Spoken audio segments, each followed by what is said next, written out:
But yeah, let me know when you Hello, wanna. welcome to Recap, the UFC Vegas 47 discussion. MBae and I are going to go through every fight on the card after watching the weigh-in / face-offs. And I believe only one person missed weight. I could be wrong, but I think just Steven Ocho Peterson. Peterson was over I like that. by like I like 3 that. pounds. I like it. He Yeah, I looks like like he it did on. too, but I'm picking him also for the SSO. interesting. We'll discuss that. We're going to go in Yeah. order according to Tapology. He looked like he did it on purpose, right? Right, and then he tried to use the box of shame. For what? You're missed by 3 pounds, not by like What'd you a say? quarter pound. It's not. He tried to use the box of shame. It's not like his shorts are going to weigh 3 pounds. That was kind of ridiculous. Just take the weight. And he was talking shit in the face-offs too. I gotta apologize, guys. I'm trying to pep myself back up. I did pretty much drink myself tired today, but let's get into this card. We're gonna start out Drink a with coffee. the curtain jerker. I am drinking coffee, black coffee Or blues. Monster. That's what I'm doing. A Monster. Those are too sweet right now. The zero. Okay, let's. They are zero everything, but so is black coffee, zero everything, no carbs, no calories, no nothing. So. I'm drinking coffee too, so but all right, let's get into this curtain jerker. Right. We have Malcolm Gordon taking on Dennis Bondar. Now this is a good fight because Dennis Bondar is one of my unranked contest picks. He is? He is. I got the sheet right here. Hold on, I totally forgot. How do you know Bondar? I don't even know him. Like, is he from like the? He was supposed to fight before a few times, and it kept getting canceled. So I did research on him back then. Where's his name? Oh yeah. Do you think he's like actually good? Dennis Bondar, and look over here, Miles Johns too. I have coming up. There's a couple. Me, you, and Dave have a. You got one, Carlston Harris. Dave's got 2, and I got 2. All contest picks. All right, the chat is getting active right now. About better. Welcome, I don't feel Noah Allen. I don't feel good about all my picks. I was not impressed with Michelle Pierre or whatever. I didn't. I wasn't impressed with him last. But I didn't like him anyway. I was just like, I think the UFC is gonna push Pierre, you know. So I'm like, he's probably gonna fight a lot, but hopefully he fights a ranked guy. Oh, I picked him because he was fighting that old guy, that old Russian. So I'm like, I really think he's gonna beat him and be ranked. But then he fell out. And if they keep giving Pierre all these, you know, unranked guys, he's gonna lose to one of them. Like, he's gonna lose to one of them soon. Like, right.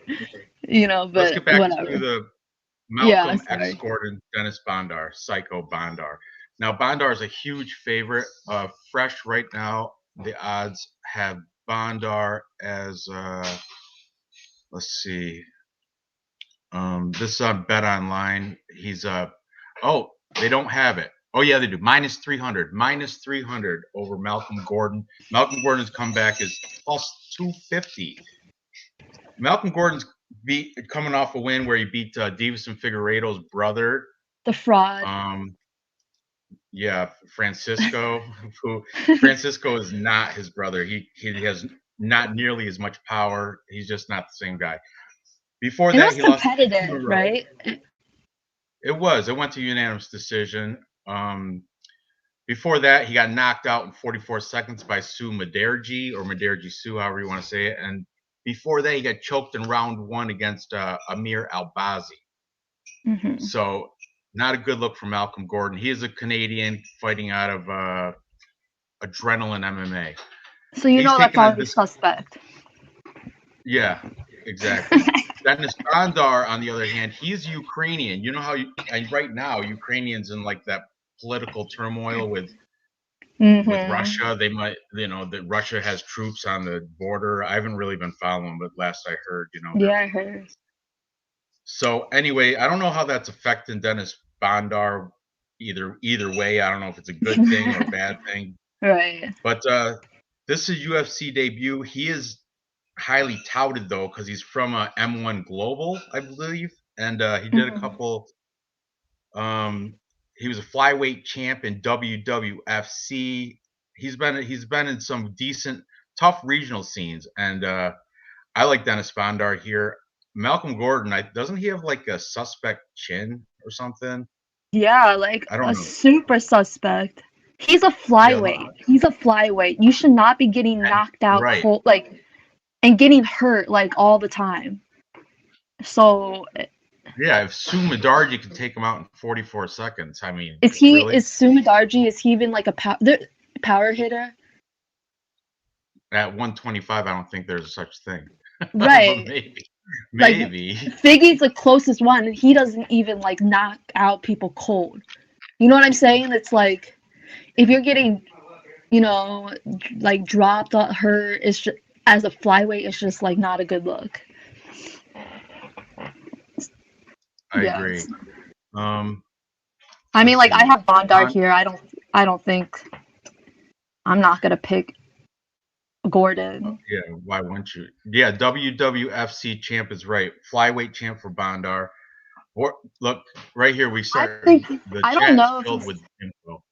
Gordon knocked out 5 times in his career as a 125-pound flyweight.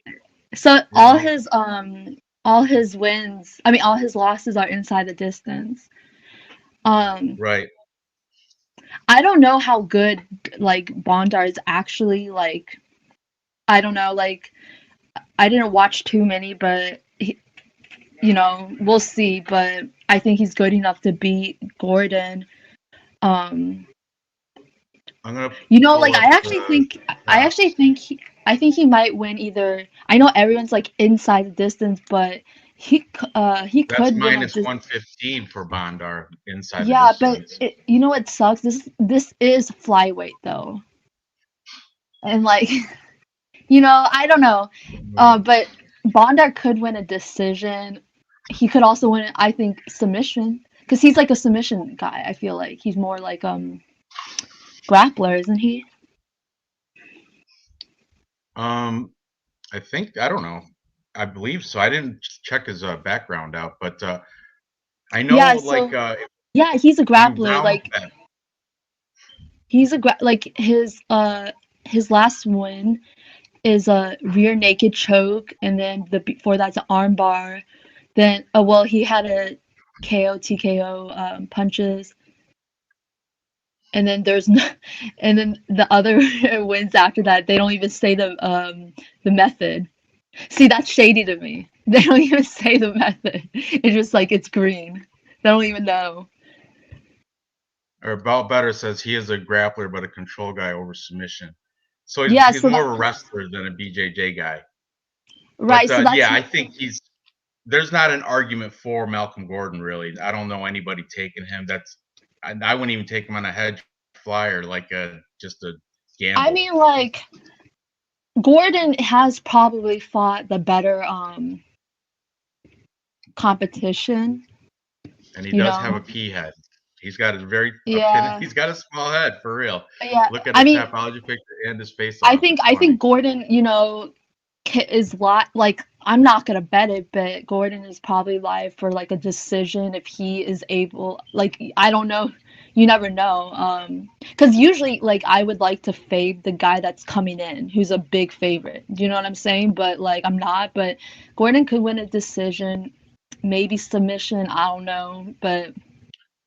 No, my Tapology pick's definitely Dennis Bondar, TKO round 2, but no bet there. I'm kind of confident though. Yeah, I'm pretty. So, yeah, I think I'm going with Bondar just because the only thing I'm afraid of is he's just gonna lay there. It's his debut. He might be like, let me just secure this win. Right. Dave had to work late, Ty. Sorry, but it's all right. We got some. MBae's got some stats in his place. Let's move up to the next fight. We've got the Vanilla Gorilla, Jason Witt, taking on Philip Rowe. Now, Philip Rowe he's got like a massive reach and height advantage, right?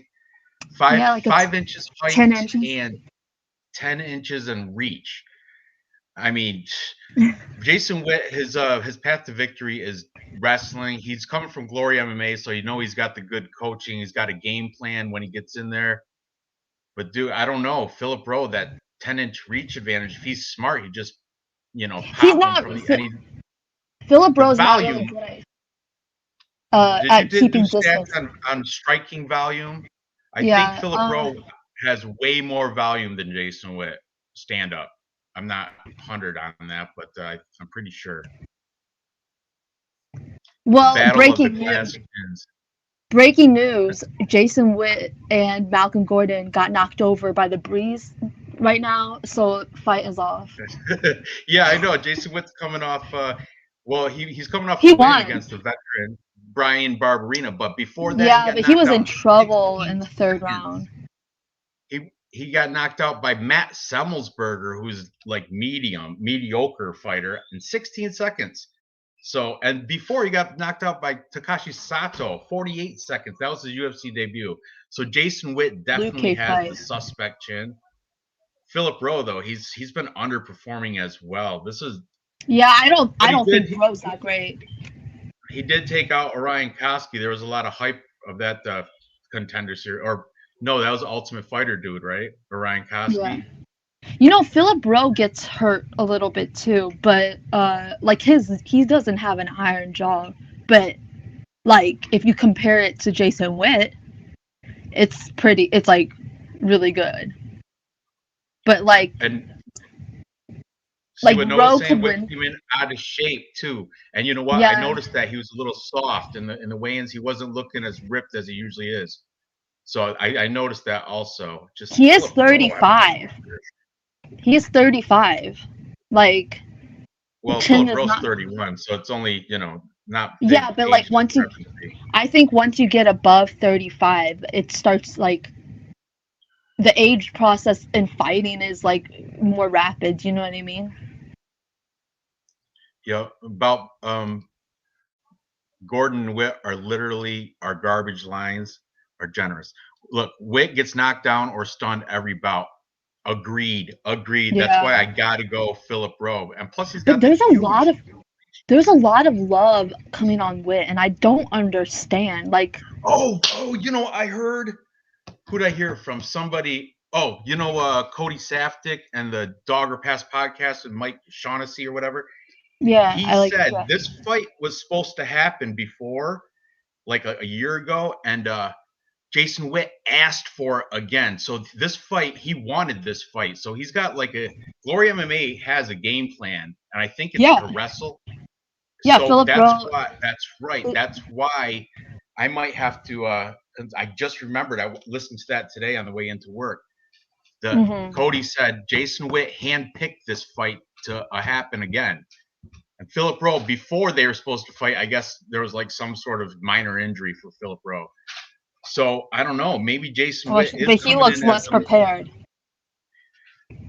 Right. Coming in all fluffy. Jason Witt, Glory MMA and wrestling. I think that's Philip Rowe's weakness, right? He's not a wrestler at all. Yeah, he's like a guard. He's got. He's like a guard player. He's like a guard player. I'm taking Philip Rowe. I think I might too. I might swap. I don't know. I'm still on I wrote Philip Rowe KO round 2, and he was definitely the capper pick. Like 4 out of 5 cappers picked him. But, I think that's round 2, round 3, because let's think about it. I'm sure they have a game plan, but like Rowe has been grappling with like Gordon, the famous he hasn't been doing well, but he's been entering like grappling like contests, like, so it shows that like he's working on it. He just kind of like he's like a guard player too much. So when he gets taken out, he just wants to play BJJ, which is not great. I mean, but and he does have TKO victories on his resume though. He knocked out Leon Shabazian and that Orion Koski. So I'm gonna have to stick with Rowe despite Jason Witt with the confidence in the game plan. I'm gonna have to go with the. I think reach. Krause is getting overrated every time he's like one of his like people is fighting. Everyone makes it a big deal. It's like James Krause, but like. I kind of agree with you, but he is like it doesn't matter. You know, like no.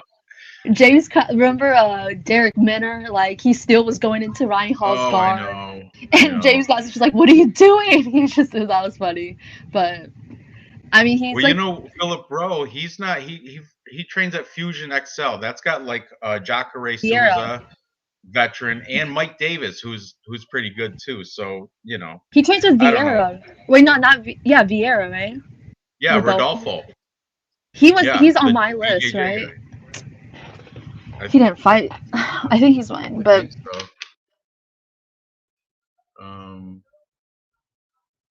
No, he's not on your list. Would you blank out? Are you still there? No. Krause is great, but okay. But he's steamed right now. You are correct. And he's a better coach than he is a fighter. He can't fight for you. I know. Exactly. But he can't fight for himself either. So, all right, we're both taking Philip Rowe. Yeah, do you want the stats?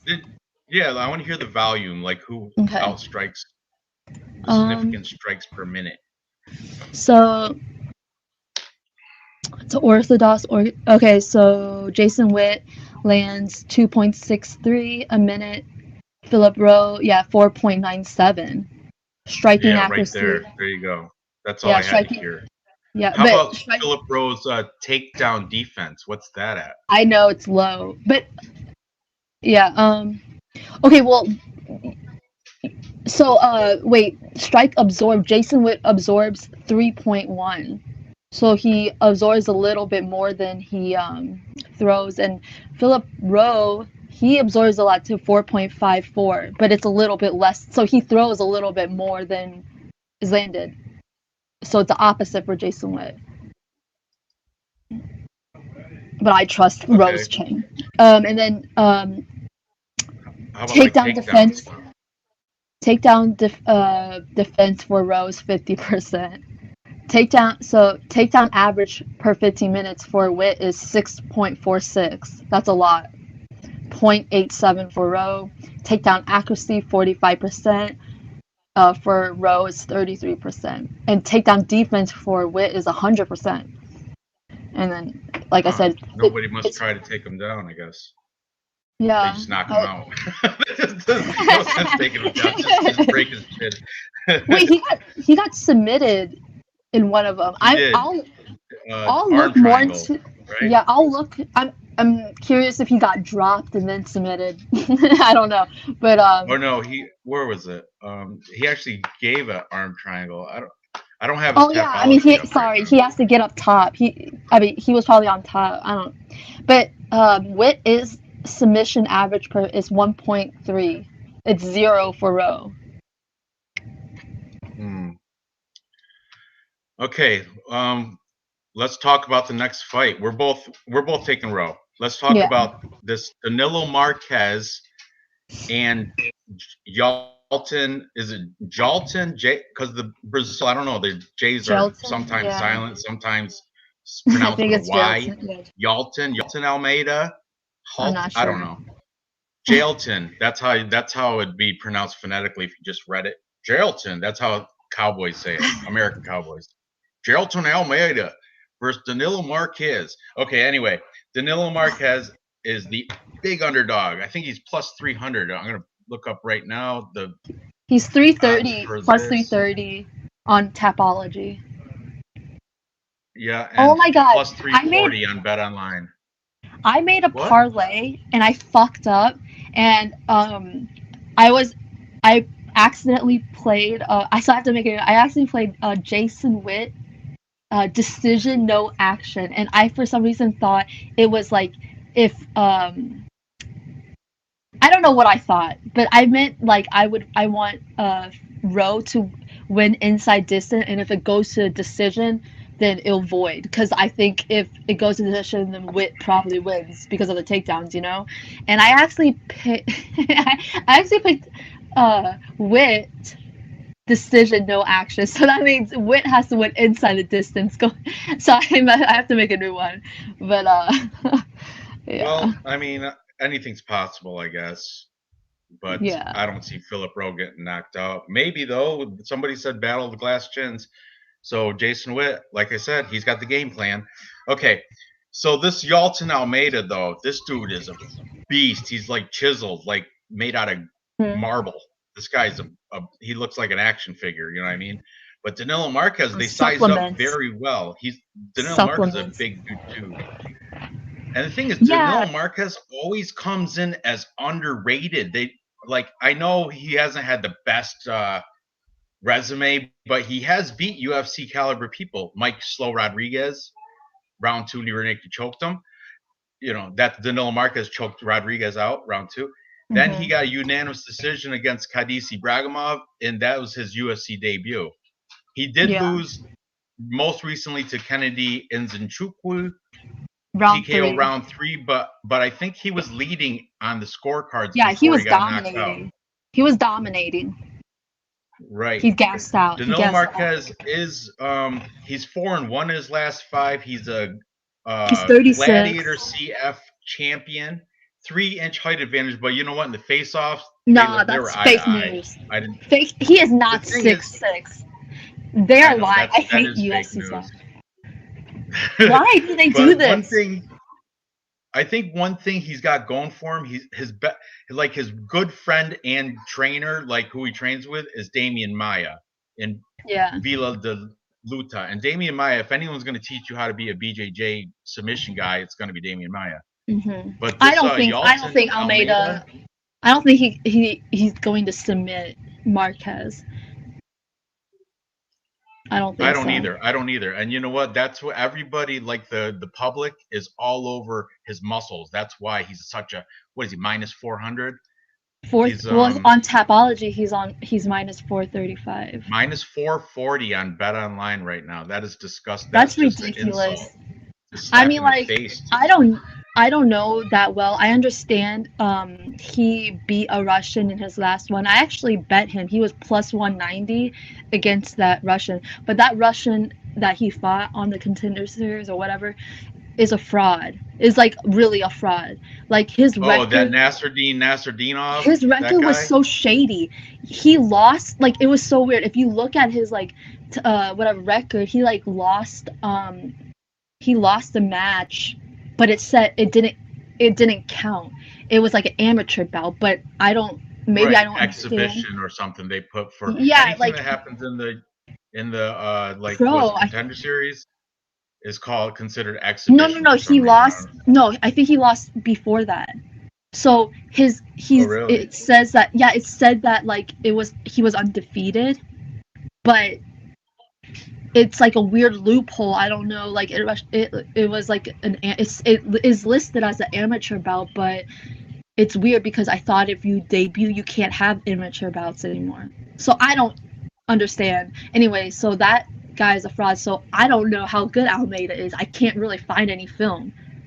Like I can, he's so what am I supposed to do here? He looked good. He looked strong. But he was he made some mistakes in that fight against the Russian. It wasn't flawless. That's MBae. She's behind the picture. My daughter's here. Yeah. Hi.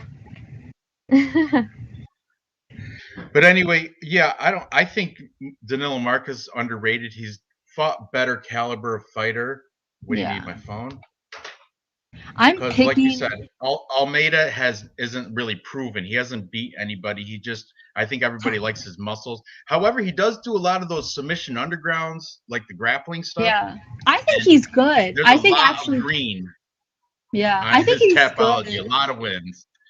I think he's good. He's younger. He obviously has a higher ceiling than Marquez, but he was the underdog in his Contender Series, so I am not putting I'm gonna pick him on Tapology, but I'm Almeida? gonna probably but I'm probably gonna like, if I bet anything, it's gonna be Marquez decision, you know.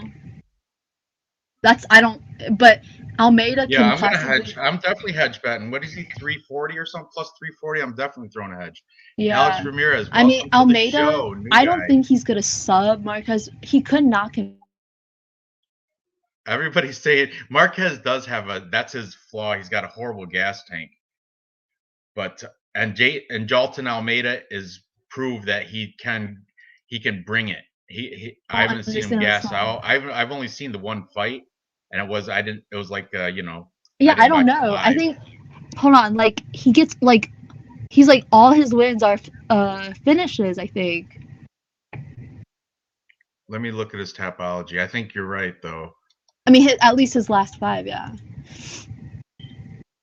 I pull this up.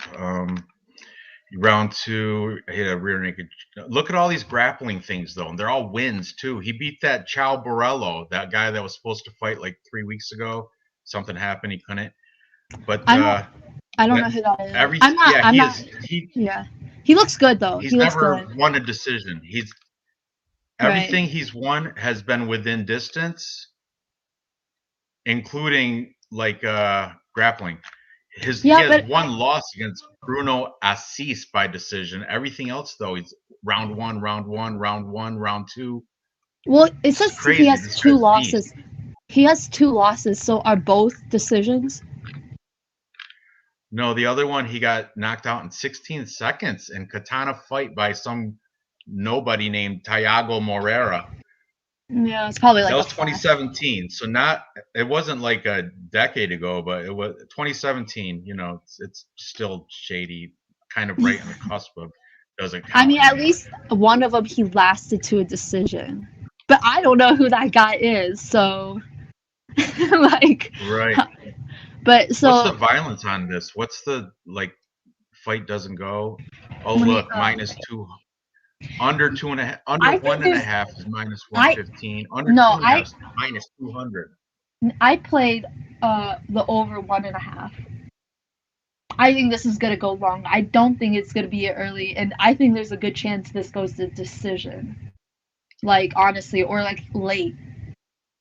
I don't like. I think Marquez can at least last like 1.5 rounds, and it's like even money.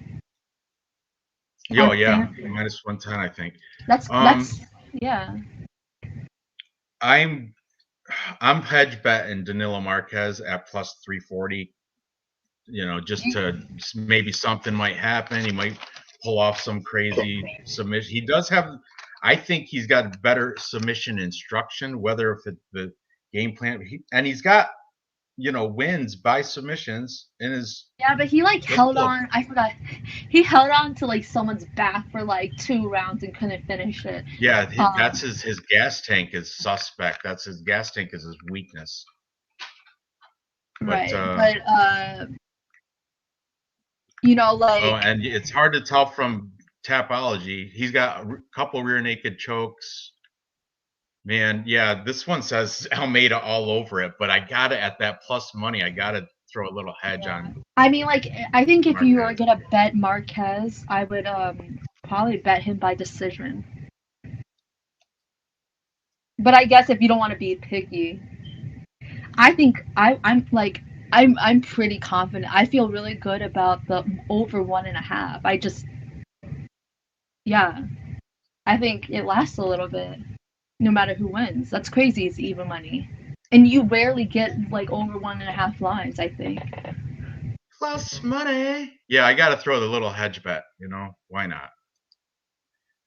Because it pays out. And like you said, Almeida's unproven. He hasn't beat anybody I know. That hyped up Russian guy from Contender Series. I don't know that guy from nothing. That guy hasn't beaten anybody either. I looked at his Tapology. Plus 340 Marquez, just a scratch off, just $10 bet. He's plus 370 at FanDuel. You can't. New York, they did you open any other books? I have DraftKings too. I play. It's legal now in New York to do Ooh, that. I don't have DraftKings, but I know like there's a bunch of cool lines on DraftKings, like split decision, and like if you like literally put a couple of those together and like put like a $1, $5 bet on a couple of them, like parlay together, like as a lottery, like that pays out well. Agreed. Yeah, it's Like, I see but people throw away money on scratch offs all the time. This at yeah, least has, I think it has a better chance of winning. Okay, so pretty much everybody's taken Yaltan Almeida, but little hedge bet on Danilo Marquez. Let's move up to the only female fight on the entire card. Alexis Davis, the veteran, taking on up and comer Julio Stoliarenko, but Stoliarenko not looking good as of lately. She's coming off, back-to-back losses, 2 of them in a row, I she think. sucks. We don't have to spend too much time on this. She's so bad. I just want to note something though. You know what? She fought in Lethway. You know what Lethway is? Hey Cody, what's up, buddy? You at work? Lethway is Burmese bare knuckle fighting. You elbows, knees, no gloves, Yeah. just wraps. It's super violent and bloody. There, you can't win by a judge. You have to knock out or like Yeah, doctor she stoppage. That's the only way she you had can win in this. she had a crazy fight in Invicta. I don't know if you watched it. I forget against who, but it was like like the bloodiest women's, like it was like the bloodiest women fight I've ever seen. It was. Yes, and she does She's have that tough. go-to armbar too. That like she can pop that armbar. She is a Walmart Ronda Rousey, like no dollar store. But Maybe like like the Ronda, Family Dollar, Dollar General, or something. nah, cause dollar, no, cause dollar, Family Dollar has like more than a dollar. Like they have like $5 things, $10. She's Dollar Tree, like the one Look at dollar. that though. If she does manage to catch, Alexis Davis is coming. She's 1-4 in her last 5. So Alexis Davis might have fell off her She peak. she She definitely might be should. on the down skid for real. She's But I think 37. she arguably could have beat Pandy. Like Whereas she's having competitive fights, and if you've noticed, I think in every one of her losses, like because recently all she's been doing is going to the judges, right? She's every I one of think them, she's gone to the judges Yeah, in the so past 5. every third round, she wins every third round. I'm pretty sure. Don't quote me, but like I'm like 80% sure she like won third round. She just has a lot of scar tissue because her defense isn't great. She has like a lot of kind of like that Nate Diaz kind of thing. So it's like she gets bloodied easily. So it's probably doesn't look good to the judges. But I'm pretty sure she outstruck like all her losses. Like I can read you stats. I'm No, I like don't need them. We all know that Renko's like one-trick pony. but That's all she's unlike got is that Ronda, armbar. like she can't even get it to the ground. I don't know what she did. She better like I'll give like Julia like credit. Like she looked better against Julia Avila. Like it was 1-1 going into the third. She looks like she looks like she hits hard, but she doesn't throw combinations. So like if she stunned Avila a little bit, she didn't follow up, and I don't know. Like I mean, she better like pray for a doctor stoppage if she wants to win. I don't know. She could win, maybe she could win because Alexis, she's old. Last week I hit a 4 underdog parlay in Bellator. $10 bet won me $770. Did you know that? The last 4 fights of the card last week, I parlayed them. But I'm not the new parlay king because you know what? That was a hedge. That was a hedge parlay, simple man. So don't insult me like that, parlay king. What? Yeah, last week Bellator, I hit a huge 4-leg underdog parlay with all the 4 main events. So Oh yeah. what's that? What did you Sleep think? Sheet, Corrales, Benson Henderson, and Vincent Henderson by decision was crazy. Like the odds I on. loved it. He brought his daughters in to all the judges. Oh, look at his adorable families here. It's veteran tricks. Whatever works, man. I heard a lot of people calling it robbery. Did you think it was robbery? Yeah. Dev the dude thought it was. Dev the dude was calling it robbery the whole fight. No, I don't know. I think Benson won because the Russian didn't do shit on top. Literally. Perfect parlay pursuit. Alexis Davis is number 209 certified. That means they're all of them are picking. You know what? Let me show you. Everybody's picking Alexis Davis, though. I'm going to show you right quick. There she is. Full capper consensus. I took Julia Stoliarenko by sub because it's plus 800.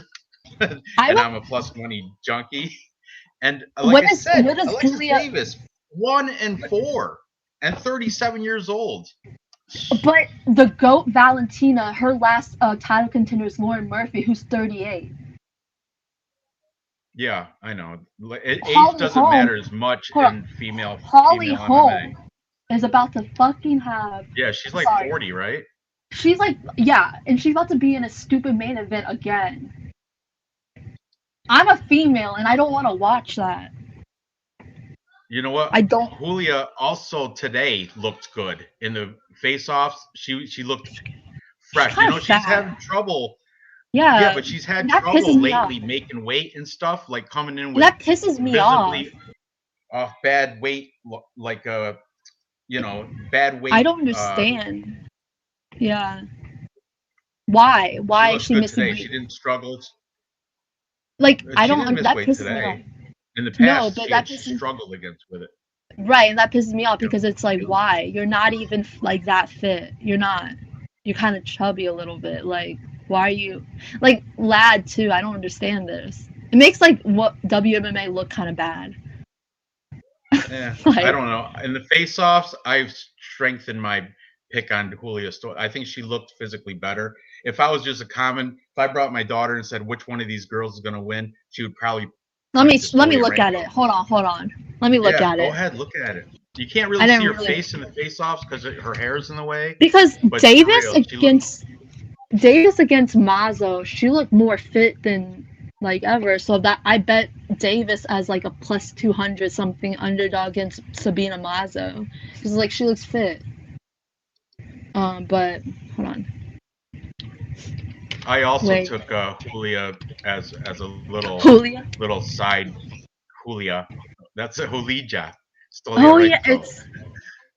If I was gonna play Julia, I would play her by decision. I don't think she can sub. She's plus money. You don't even got to prop it out. You'll double your money. Just take her as a hedge, and you'll double. I need her as a bigger underdog, but let me see. You can get it by submission. She might get that arm bar that she's always. I think 800. I think Davis is like. I think honestly, round 3, Davis is live for a finish. Round 3, but I'm gonna say decision. Maybe. But. Yeah, decision for sure. Look at all her last wins and losses. But like I don't. But she fell out of grace though. Alexis Davis. No, but it doesn't matter because Julia is like really. I don't even think UFC level. I think Alexis is live. I think if Julia wins, I think it's by decision. Like maybe split decision. Like you can maybe get a. I like her left way. I like that she did that Burmese bare knuckle brutal fighting, and she won too. So that's why I'm taking. She's not afraid to get down dirty and bloody. I'm taking Julia. You know what? I hope Julia wins. Julia or whatever. Because Julia because I can't find. Hold on, because I can't spell her last name. I'm gonna have. I keep misspelling. Stoliarenko. Yeah, hold on. Oh, look, bout better. Alexis Davis by finish, not a bad bet at plus 300, but I don't think it's going to happen. I don't, maybe. Round 3? Coming off. She got finished lost her in her last fight. to the Raging Panda by round 3 rear naked choke. So does Julia gas? Does she gas? Real news. There he is. Who? Julia? I don't. She's shown it. She's 28. Alexis Davis is 37. So if any, yeah, but Alexis Davis literally wins. Read this. Kempo karate champ too. There you Fake go. news. Just like Darren Till. Like Cody said this would be the bloodiest fight on the card. I think you might be right. That's how you pronounce the J. Yulia. Cool. Yulia. Okay. She's Lithuanian? She's yeah, I think so. Yeah, yes, definitely. Okay, they're not showing me their abs, but I see their like Alexis Davis looks more fit though. You can see the age in her face too, though. So, that's experience. That's experience. I know. Yeah, that's what all the old ladies. But I would like Julia to win because I'm tired of these old girls. Like, I'm picking Davis, but I'll root for Julia because, like, she's a prospect, up and coming. Like, why are these girls still from the Ronda Rousey era, still like in their 40s here? Like, I guess for a paycheck. That's why they didn't evolve. Like, maybe Ronda Rousey can come back. I don't know. I'm just kidding. All right, we spend way too much time on this. I don't really care. Yeah, let's move on to. Yeah. No, I'm taking the flyer, the hedge. I'm taking the underdog and Julia because of her age and the whole whatever. What was that bare knuckle stuff called? Lethway thing. Yeah. Good thing hair and abs don't win fights because she did have better hair and abs. She looked better. She's pretty. Okay. Next fight, we've got the Marc-Andre. Wait, who had better abs? Julia? Stoliarenko.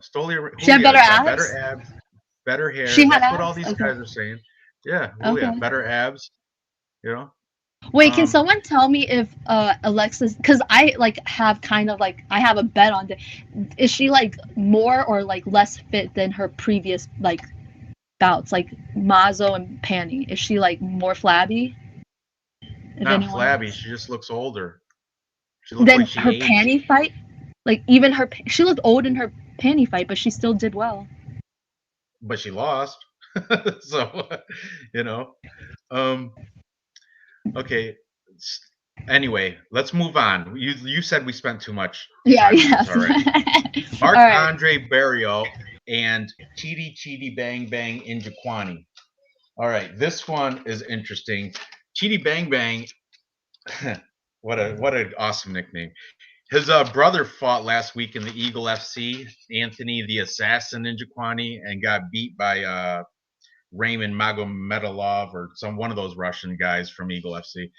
But Chidi, I guess, is the better of the two brothers, kind of like Davison and what's the other Figueiredo, the Francisco? You know what I mean?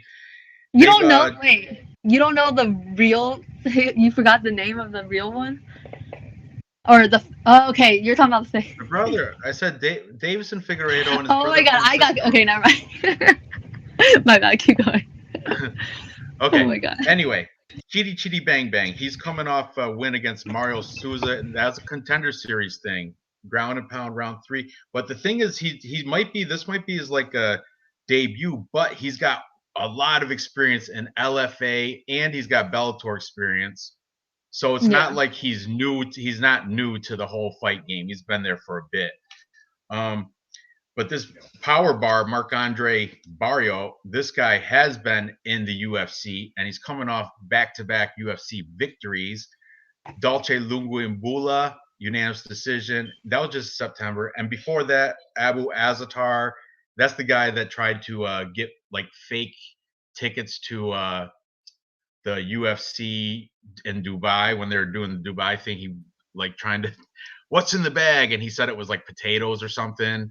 but it's really like fake tickets to get into the event.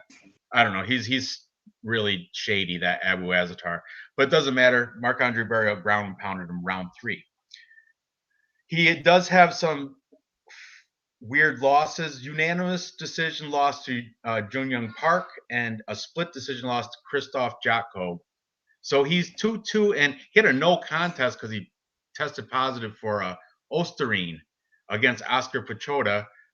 Osterine is like one of those steroids that make you have better cardio. It increases your blood flow through your veins and oxygenates the blood, I guess. Great. Marathon runners use it, for longer cardio. But he got caught.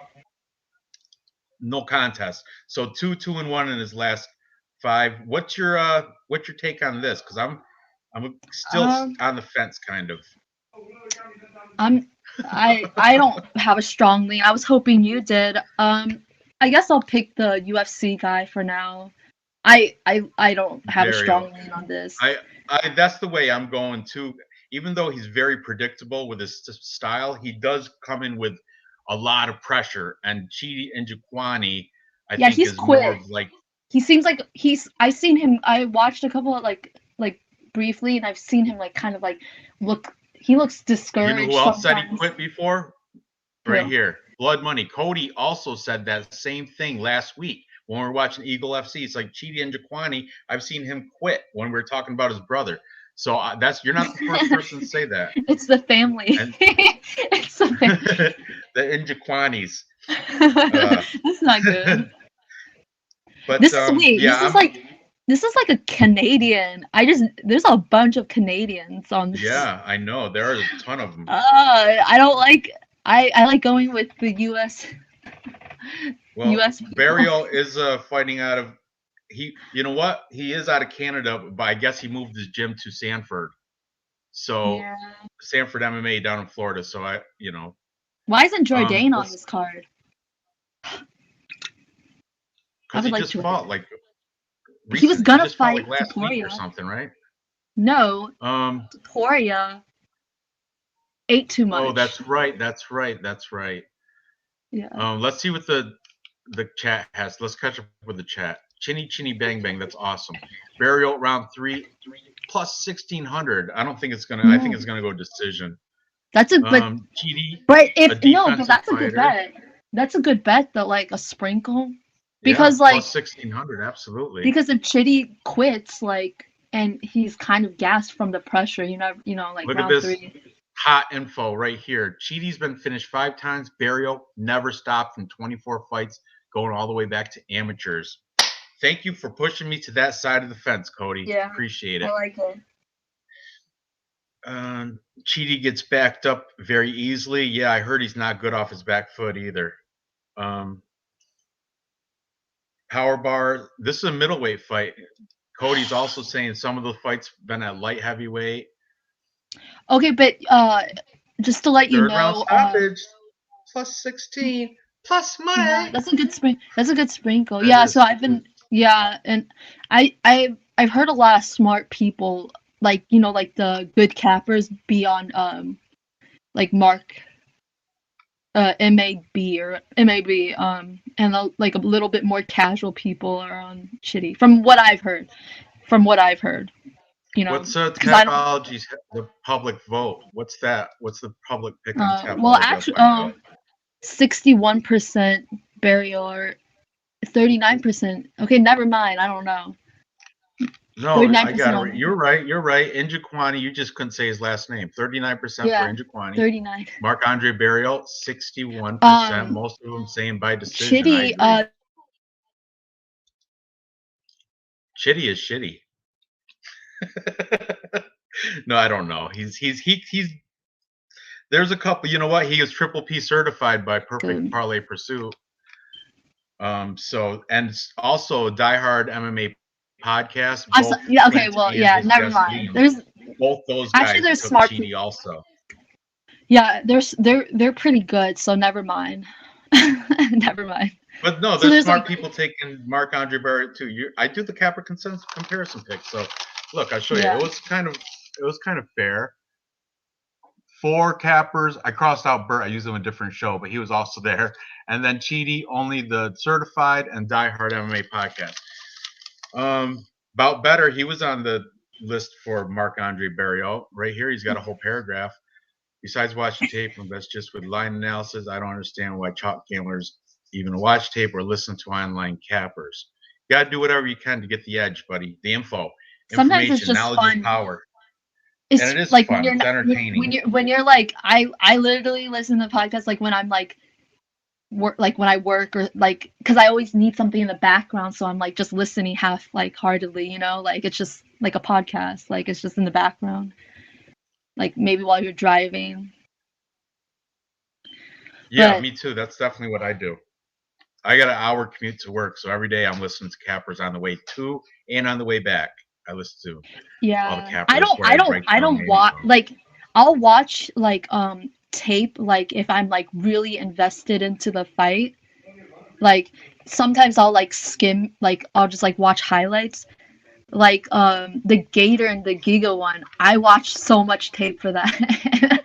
I like was so yeah. You're still floating off that good call. That was a good call. Everybody was. I made so much money. Yeah. I was pretty confident on well, I don't know. I picked Ngannou and Figgy last week, but like these type of fights, I don't really watch like tape or like go hard in it. So I'm not like, you know, so like who you taking this side? You taking Barriault? Yeah, I'm just gonna take the UFC guy and the guy who doesn't quit. Who doesn't quit? So not gonna ever bet a quitter.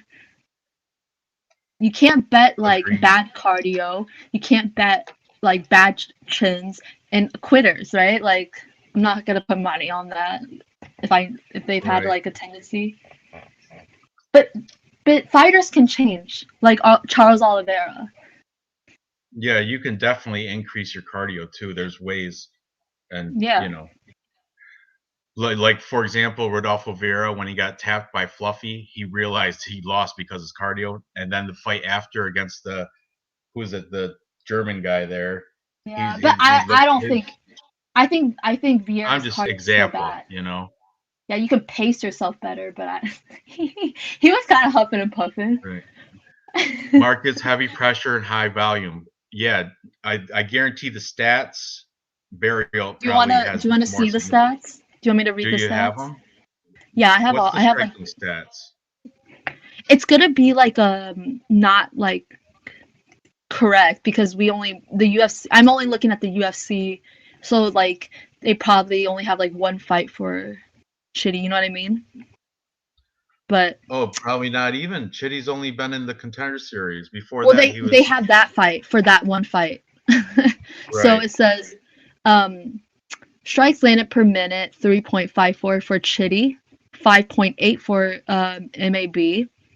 Striking accuracy 70% for Chitty, 46% for MAB. So you already know that's skewed. You know what I'm saying? So strikes absorbed 1.47 for Chitty, 4.94. Defense, I mean the defense for striking is 59% still for Chitty and 56% for MAB over a much more. So I'm taking the experienced guy too, for sure. Taking Marc-Andre Barriault, and the lines is pretty close too. Minus 115 for Barriault. Chidi is at minus 105. Yeah, I'm confident with Barriault though. I like it. Okay. I'm gonna put him in. That's a good odds for parlay.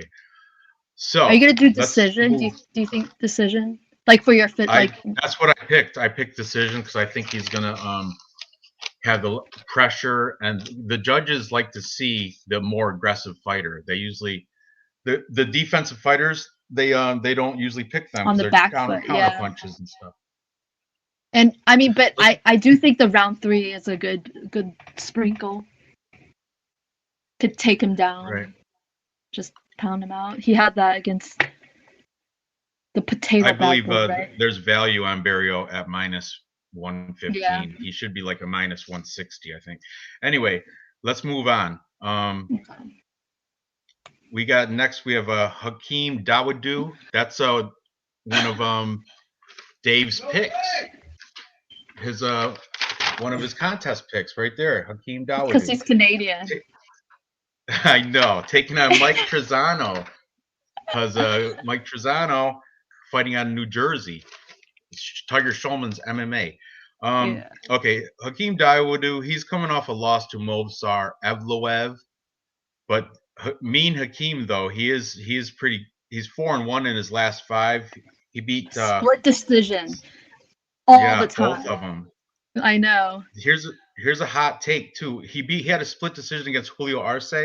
That's who trains with Mike Trizano. So you got to think he's gonna give a little input on like how the fight was against Hakeem Dawodu when he's in Tiger Schulman's camp training with Mike Trizano, the Lone Wolf.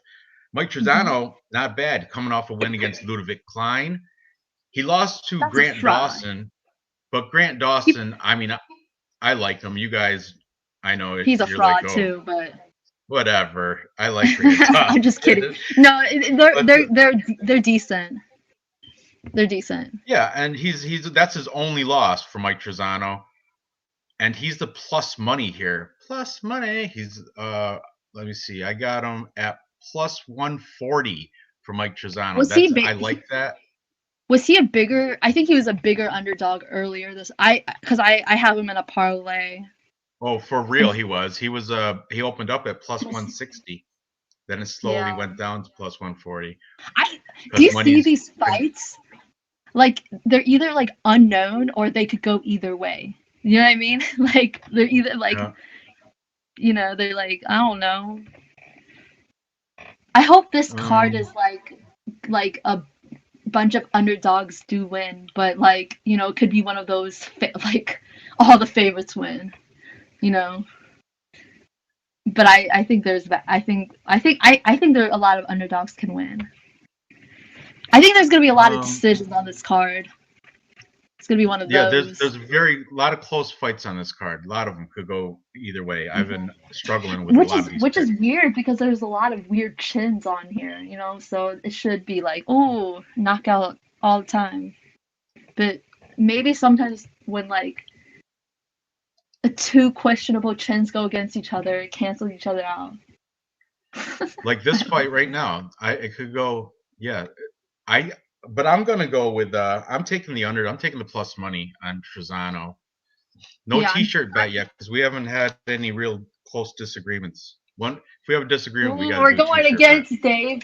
We're going against Dave's pick. I'm going against Dawodu. That's Dave's unranked contender contest pick. Listen, I have well, the chat's already talking about like Hermanson and. I know we'll get there, guys. We're right here. We're talking about Trizano. Okay, so the livest thoughts, but I'm sticking with. Does Hakeem. Anyone else agree that Hakeem's like chin is a little bit not glass? It's not like Gordon or Witt, but I feel like it's a little. It's not like iron. Like I feel like I've seen him hurt. I feel like I've seen him. He doesn't get knocked out all the time, but like I feel like I've seen him. He only has 2 losses on his recent record. He got Danny Henry choked him out guillotine. That was back in 2018 UFC Fight Night, and then Movsar Evloev, unanimous decision most recently. Yeah, but he looked bad. He looked like. I understand Evloev is good, but he looked like. I mean, you're a grappling guy. Like he looked like he didn't know what to do. You know what I'm saying? Like it was like he didn't even like try. Like he didn't even like. There's like like the steps to try to stop them. He didn't even look like he knew how to like do them. Right? Like, do you agree? He's where is he training out of? Canada. Yeah, they're Champions Creed martial arts. I mean, like Jordan, they can't stop takedowns. I like Trizano. He's come from a better and like that. Like I said, the hot take. Mike Trizano is training with Julio Arce that brought Hakeem Dawodu to a split decision. So he's got to know a little insider tips and stuff. Tiger Schulman's way better than Champions Creed martial arts in Canada. So I'm taking Trezano here. Plus money. Dave disagreed. Plus 140. Dave said that's the best. That's the best gym in the whole world. No, he likes TriStar Gym because Ryan. Oh yeah, I forgot. That's Canadian, right? Yeah, that is Canadian. They only produce other side of the country for him though. They only produce GSP and that's it. But yeah. Hakeem dominated Ars. Still went to split decision. So. But Ars it was not domination. Domination. What? That's about better said, but Hakeem doesn't dominate everyone except for the guy that he head kicked, and I'm pretty sure Arce outstruck him. Let me look at their stats, by the way. I'm pretty sure Arce outstruck him. I think Hakeem won. Shouldn't have been a split decision, but Arce definitely won a round in there. Like domination, like what's domination to you guys then? Like I don't understand. No, I didn't say he was down.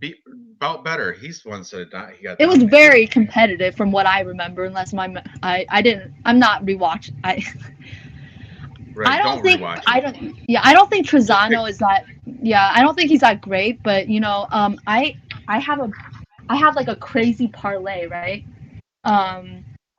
With like just like a lottery ticket, like a round robin. You know, like I put like these like 4 or 5 like crazy props together, and I round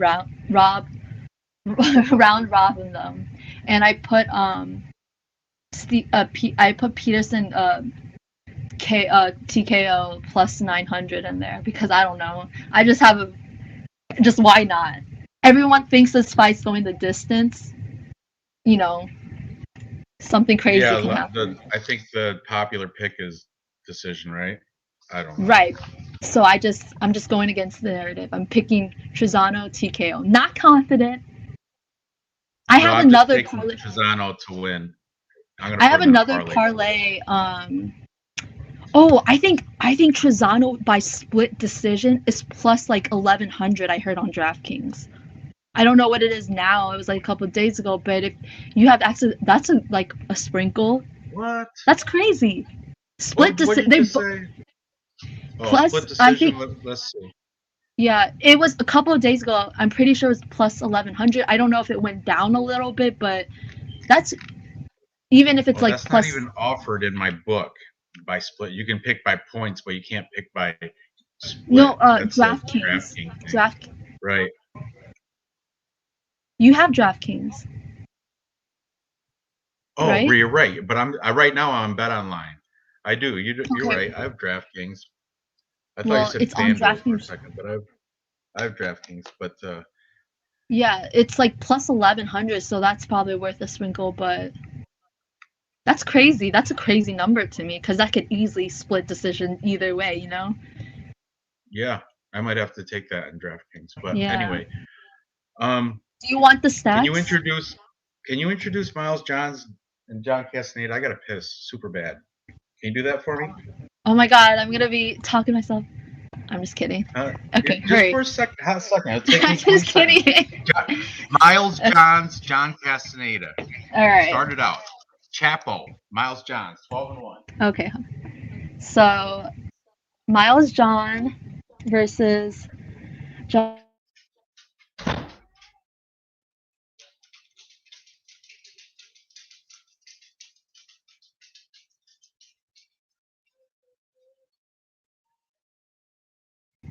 Castaneda's a plus 160. I love his nickname, Sexy Mexi.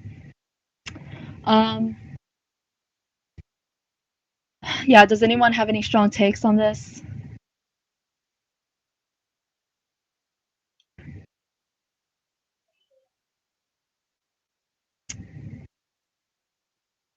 Does anyone think the line is too wide? So Miles John's last opponent was Anderson Dos Santos. He TKO'd. Then he KO'd Kevin Natividad, which was hilarious. That was a funny one. Does he? Simple man. Castaneda has a big reach advantage. It says on Tapology, it says Castaneda only has a 69-inch reach and Johns has a 68-inch reach. So it said only 1 inch. So where are you getting that he has a...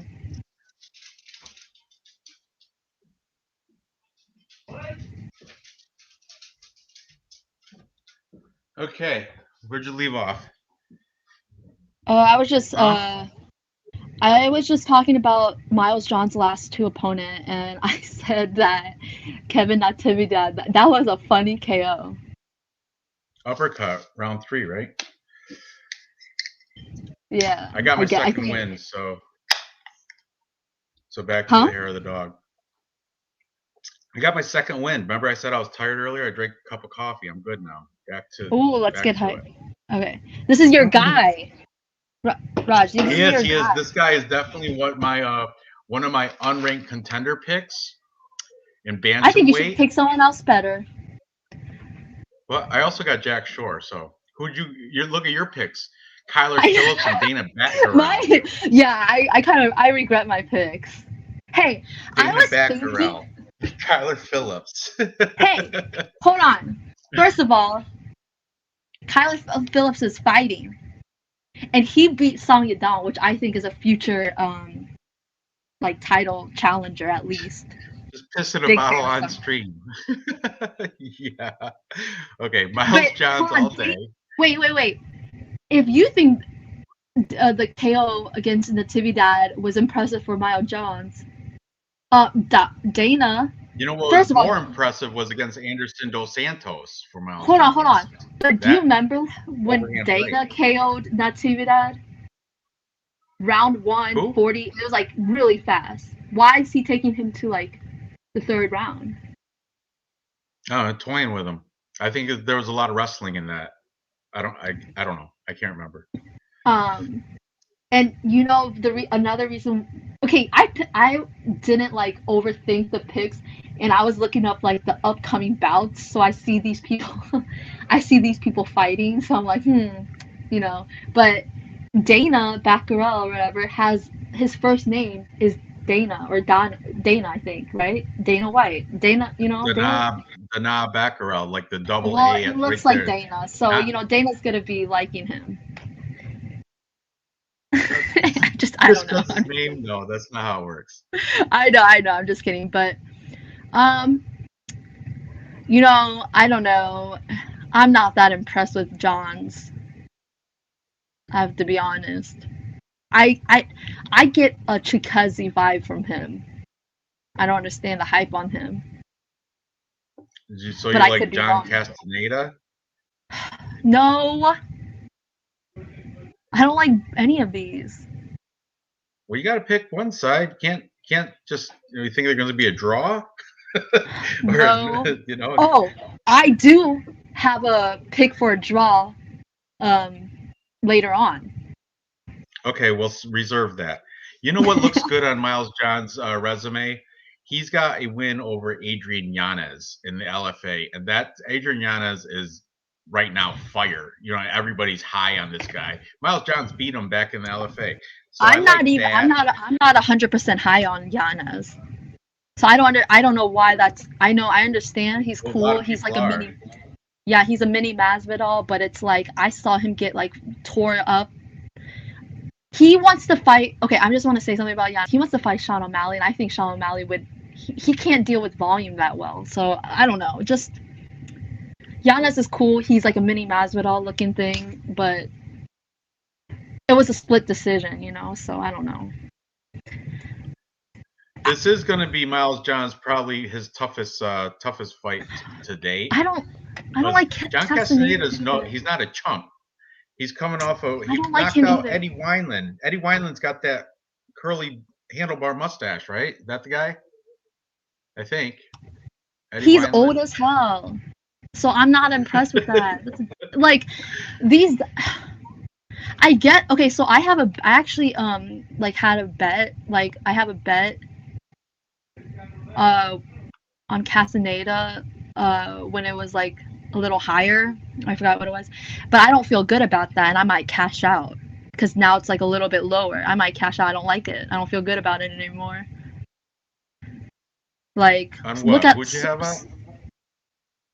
No, so I like without thinking much, I like bet Castaneda, and I earlier in the week when it was like 176, close to 180 or something like that, and I bet it, but now it's like decreased a little bit, so I might just cash out, you know, because I don't feel good about the Castaneda bet anymore. So they're saying Miles John's wrestling hasn't really been tested in the UFC. Yeah, I don't think he's shot for any. I don't think he's shot for any, right? Isn't he like NCAA? Like, wasn't he a wrestler in college or something? I couldn't tell you right off the top of my head. Somebody in the chat must know. I'll pull up. I heard. Isn't like Justin Gaethje? Wasn't he like a college wrestler too? Oh, there's a bunch of college wrestlers. A lot of them. Right, like a lot of them don't use it, but I don't think he's even. Oh, you know what though? Miles Johns. Guess you know where he trains? Fortis. He trains at Fortis MMA. That's like Alex Morono is out of there. Who else? There's good fighters out of Fortis. That you named Alex Morono. I know. That's the only one that came to my mind. But I know there's other the people most out of unathletic, normal fighter. Yeah, no, I understand. No, Morono's cool. I'm just joking. My unranked contenders, Alex Morono. Yeah, I think I'll pick. Looking good as of lately. I thought there was another Fortis guy on the card. Maybe how old is ADS? Because I feel like everyone's beating him. I don't know, whatever. Like their last ADS and Wineland, like Sean O'Malley already like killed him. Like before this, like what am I? But I mean, like he lost to Nathaniel Wood. Nathaniel Wood's really good, so I'm not. And it was like a decision. Not like he's getting. Plus, that was his UFC debut too for Castaneda. He has a submission over Marcelo Rojo. Is that? Oh, that's in Combate. Yeah, Combate is the Mexican regional. Good scene down there. I'm on the side of Johns. I think the line is a little too wide to make a bet on him, but I think I'm going to use him as a parlay piece. I already did. Is Marcelo Rojo? I've already put him in. Is he the one fighting Kyler Phillips? I think he might. Is Marcelo Rojo in the UFC? Yeah, I don't know. Yeah, who he's. I think he's fighting Kyler Phillips. I think he's fighting Kyler Phillips, if I'm remembering correct. Kyler Phillips is your dude, your pick for bantamweight. Yeah, I don't feel good about that. I don't feel good about that either, and I'm worried about Harris. And like Michelle Pierre, like literally got by the skin of his teeth. Like, yeah, I don't feel good about it. I might have like 0 people by the end of the year. Like, but that's all right. You know what? I was looking at this. I was looking at it today. You got some decent picks. I totally forgot. I totally forgot I have Donna Baccarel. I forgot. That's so random. Why did I? I'm looking. You know who your best pick is out of all the weight classes? Paddy Pimblett. That's your gold. Watch him get He's KO'd. Gonna get ranked this year. Maybe. I could see him get KO'd. He's fat as hell right now. I don't understand. He like ballooned up. He always gets fat on his off weeks when he's training. Listen, eats what he wants. John Castaneda has a split loss against Jose Alde. Now, who are we? I know. Jose Alde, wasn't he contender series guy? Was supposed to fight. Yeah, like I kept hearing that name. Yeah, I keep seeing this name because it's almost like Aldo, but it's not. It's Alde. I know. Like in person. All right, I'm gonna pick John's.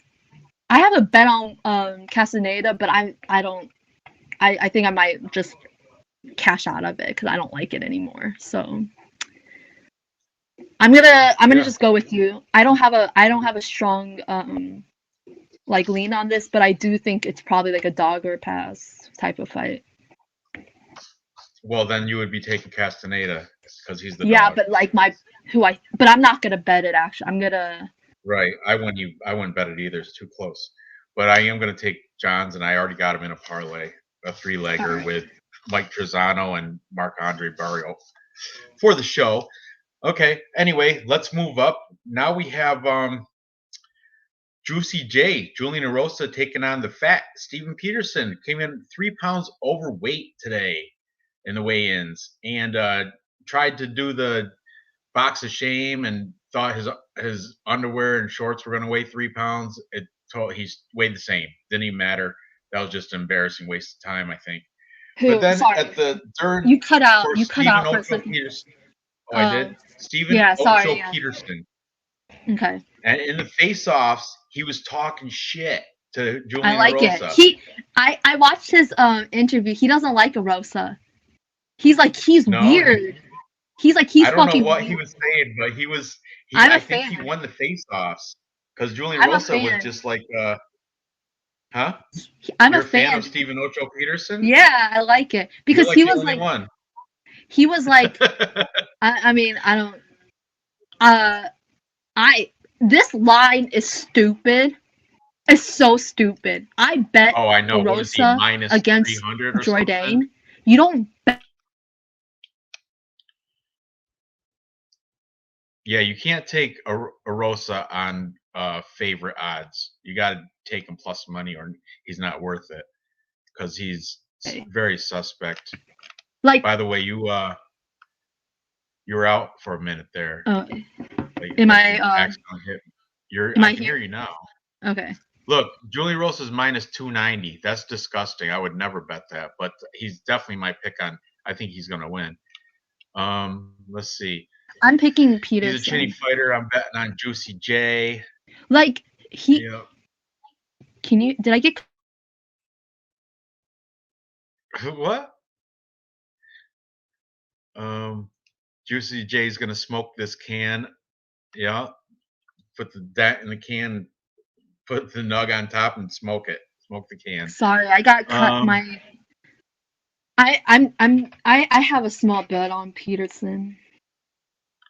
That's fine. It's. I mean, like, he won the face-off for real. Julian Erosa was kind of shook. Was unexpected in the face-off. Peterson, and he was like talking about how he thinks Erosa is so weird. Like he's like he keeps like going in my DMs and like I forgot what he said, but he really wants to finish him. Like he really wants to finish him. So I have a small bet on Peterson inside distance. Hot take right there, and who was it? It was against where is it? I have it. Was it against Martin Bravo? I saw that he had a spinning back fist. Yeah, victory. It was pretty cool. He almost got hit by one, and I think he like ducked under or something like that, and then he hit it. He doesn't have like Peterson doesn't. He wins. Peterson doesn't have power. And I thought he lost. Off a win against Chase Hooper. What is he? 18? That kid, and all he is he's a Ryan Hall Jr. All he does is try to come in my garden. Let's play jujitsu. That's that's his whole game plan. Peterson, Fortis MMA product. I told you there's another one on this list. So him and Miles Johns. Okay, so let's parlay those two. Let's parlay those two. No. I mean, he could, but if anybody bets Erosa, they're crazy at this odds. That like no, some you know how but you can throw him as a parlay piece. Never He's gonna win. No, like Sungwoo Choi. Sungwoo Choi is super good. I think he's pretty good. He's okay. He's like a good striker. He doesn't have knockout power. He really doesn't. And it was like the most pathetic shot that like knocked him out. And I wrote down left hook to ground and pound. So he caught him with the left hook, and then he used his speed, got on him, and GP ground and pound. You know? And does Sungwoo Choi has any other finishes in the UFC? I don't know. I don't know. I don't think he does. But listen to this. Julia Rosa, 4.5-inch reach and 3-inch height advantage over Steve. It doesn't matter. You can clearly see it too. It doesn't Very matter lanky. though. I think Rosa's the better fighter, and I don't rate a win over Chase Hooper. I don't rate that with anything. So this is just a fade on Rosa's line. Like, and you know how he got dropped a couple times against Jourdain, right? But I think that fight he missed weight. Rosa did, right? Against who? Sung-Woo Choi? Jourdain. No, Jourdain. So maybe. It was either a catch weight belt. I feel like I could be like you might be right though. I think something like that happened. Yeah. So the thing is, Julia Rosa in that fight, he portrayed very good fight IQ using the dark choke in round 3. You know, like if he got dropped, if let's say like he forced himself to, you know, drain down a little bit more, the chin is probably like he might have gotten KO'd by the drops. You know what I'm saying? So this time he made the weight, right? Did he look good? I didn't look at it, but he made the weight. Peterson didn't make the weight. So that's just my conspiracy. I don't know his chin when he like cuts all the way down, you know? They want to know why you're not on visual. Told you they're gonna be disappointed. She's not ready. Her hair's messed. Yeah. Her hair's a mess. I don't really care how I don't care how I look. I don't. I'm not doing this for my. Arosa, I see only a couple people saying there's a hedge money bet for Peterson, but I got Arosa every way. You know, ground, standing, cardio, anyway. You can't bet on bad chins at Juice. That's crazy.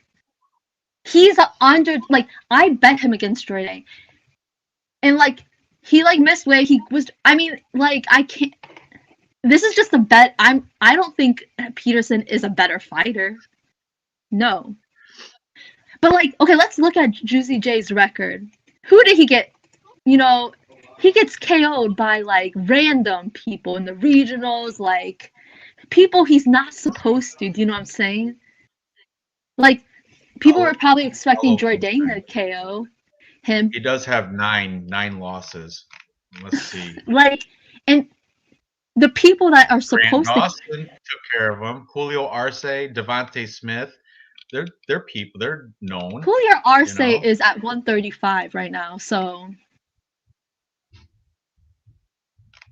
Julio Arce was decent at featherweight. Oh, look, he lost to Paddy Pimblett, your boy, in Cage Warriors. Yeah, that was a 5-round decision. He lasted. Yeah. How many KO losses does he have? Let me see. Inside distance, submission. Man, there's a lot of green though. He's a better fighter. But when he's supposed to win, I feel like he loses. I don't know. You were making a good point though. You might be right. I don't know why I have I think I'm not even basing this on fact. Bias though. He beat Nate the Train, flying knee, round 1. He has a weird chin too, right? Nate the Train? Yeah. Nate Landwehr? Yeah. I think he has a weird chin. He beat Jamal Emmers, head kick and punches, round 2. That was in the Contender Series.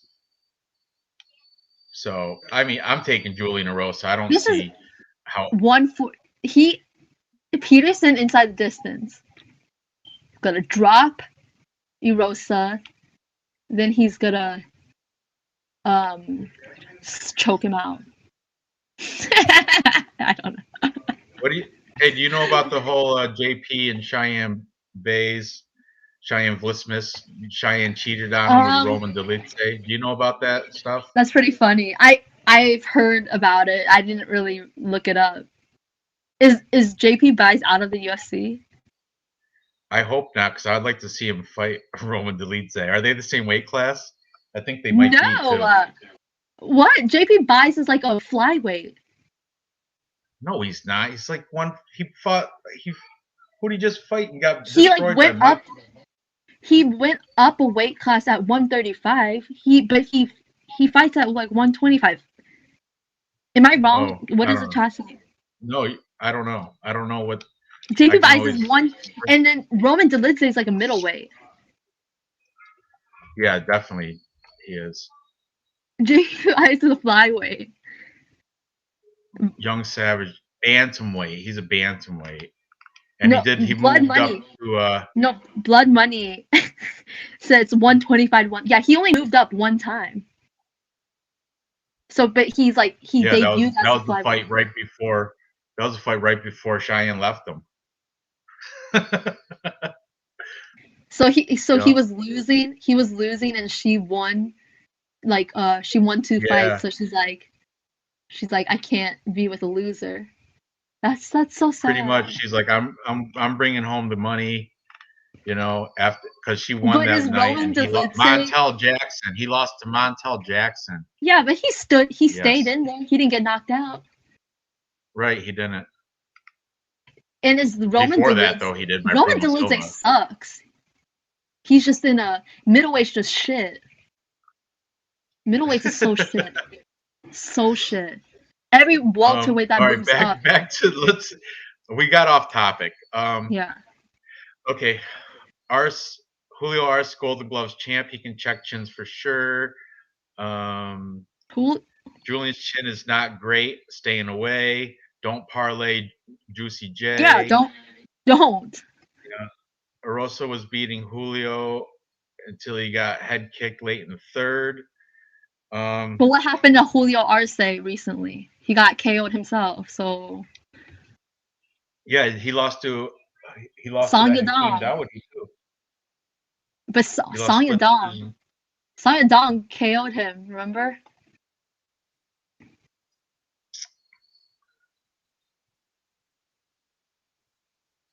Oh, that Ruiz chick. That's the Conejo.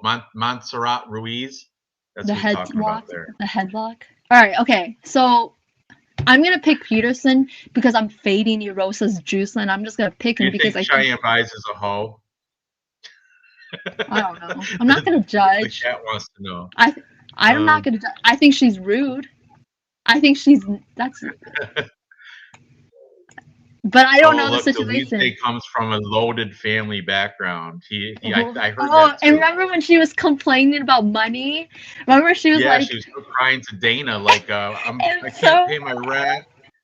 And she made like 2 bonuses that she didn't even deserve. Like one of them, she got fired on the knife for no reason. That was so sad. But that was so stupid. But she got 2 bonuses, and then JP Buys is losing, so he only gets his like show money. So she's like, I can't. She couldn't even stick it out a couple fights. I don't know. She's been very active since, and she's been winning too. Back to this. Sorry, she was so embarrassing. She got stuck in a headlock position. Yeah, head and arm. That was embarrassing. And the whole fight, it was embarrassing. Yeah. And then Montserrat Ruiz spit on her at the end after the fight. She spit on her, and Cheyenne Buys like, "I'll follow you home, bitch." Like for real, there's real bad blood in there. They should have a rematch. Okay. Anyway, she's a. Okay, but I don't know. What if JP Buys was abusive? So I'm not gonna call. But she's like, I don't know. He is not abusive. His nickname is Young Savage, though. Well, yeah, she looks kind of weird. African or something. Where's he from? He's from South Africa. South Africa. Yeah. Okay. Anyway, yeah, she's probably a hoe. I'm gonna she's a hoe. She's a slut. All right. Anyway, back to this. Everybody's taking Julian Erosa, but nobody's betting him because the line's too wide. I'm gonna take leaning Steven Peterson, right? No, I'm betting. Ocho? I'm picking and I'm betting. I'm gonna say Steven Peterson. Yep, Peterson submission. Good on you. Good.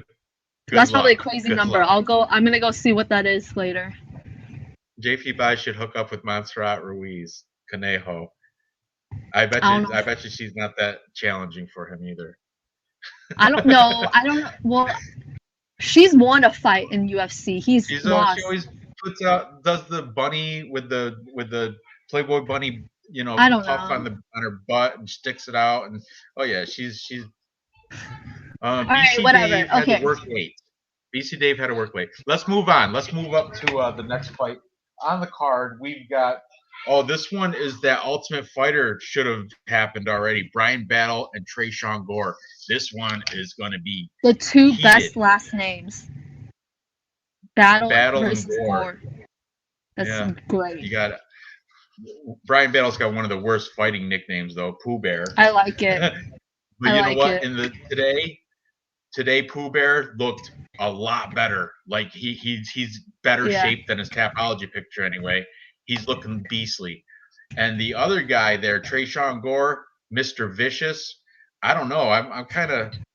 He's the minus 150 favorite I have written down. What's the odds now? He's minus 145 favorite, and I don't see it.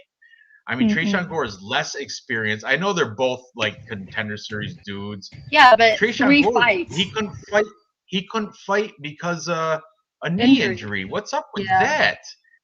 I don't know. I agree. I'm underdog too. pass.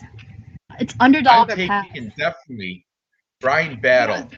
I mean, because like I didn't watch the show at all because I'm not gonna watch like Volkanovski versus Ortega like be nice to each or what fake beef, whatever that was.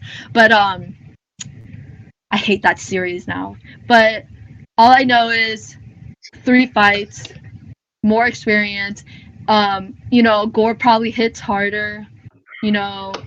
Battle's there to be hit, kind of like a punching bag, but like at least we've seen him like fight through adversity. You know what I'm saying? And I think Gore's power is getting overrated because he went to a split decision against a rando guy, and then he got a submission against his other one. Like Brian Battle's on 7 wins in a row if you include the Ultimate Fighter House. 7 in a row. I'm not betting this fight. Like I would put Battle in like a lottery ticket parlay, but you got to make your Tapology picks, sweetie. So I'm gonna definitely pick a side. I'm gonna pick. You're in the contest. You're the only person that didn't make picks yet in that contest. Yeah. I'm putting it right now. Battle can win a decision. I'm gonna say round 3, Battle submission. Yeah, that's a interesting pick. I think he's going to get decision personally because Trey Gore. I don't know. I don't really know much about him, but look at his picture on Tapology. I know. I saw it. He looks so. I don't know him, but he looks so annoying in that picture. What is up with that face right now? Why is his eye like? He looks so annoying in that picture. Let me pull him up.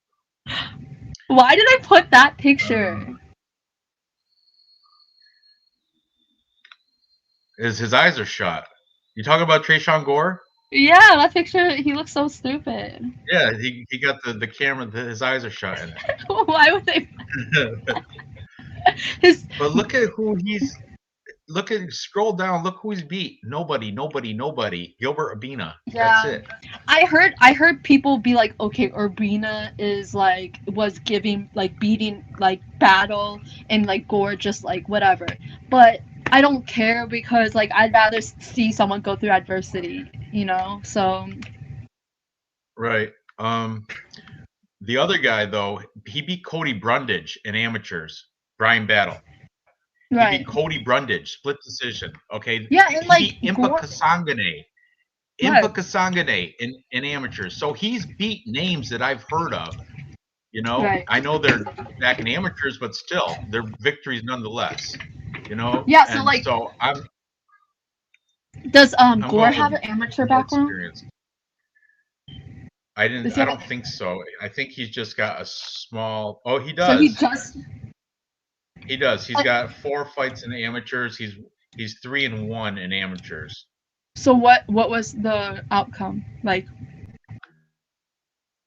he won the decision? First amateur fight 0-0-0-0. A unanimous loss. Then he beat a guy rear naked choke. You know, just I don't know. Like but these are all unproven cans. And also, like, how good is his power if he's not even? It's not like he's like out there starching guys in one round. All of them, you know what I mean? Oh, I agree. I agree. How good is his power? I can't rely on one power guy. No, I guess that he does have like he was like I said in the Ultimate Fighter house. He was the prospect, like everybody had their eyes on. Then he hurt his knee, so he couldn't fight in the finals. All right, and I don't like that he's coming off of an injury. Like Battle's been more active, right?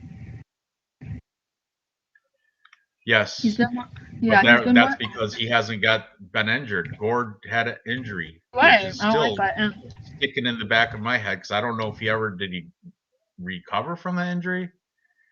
Gore has good takedown defense, and like Battle stats.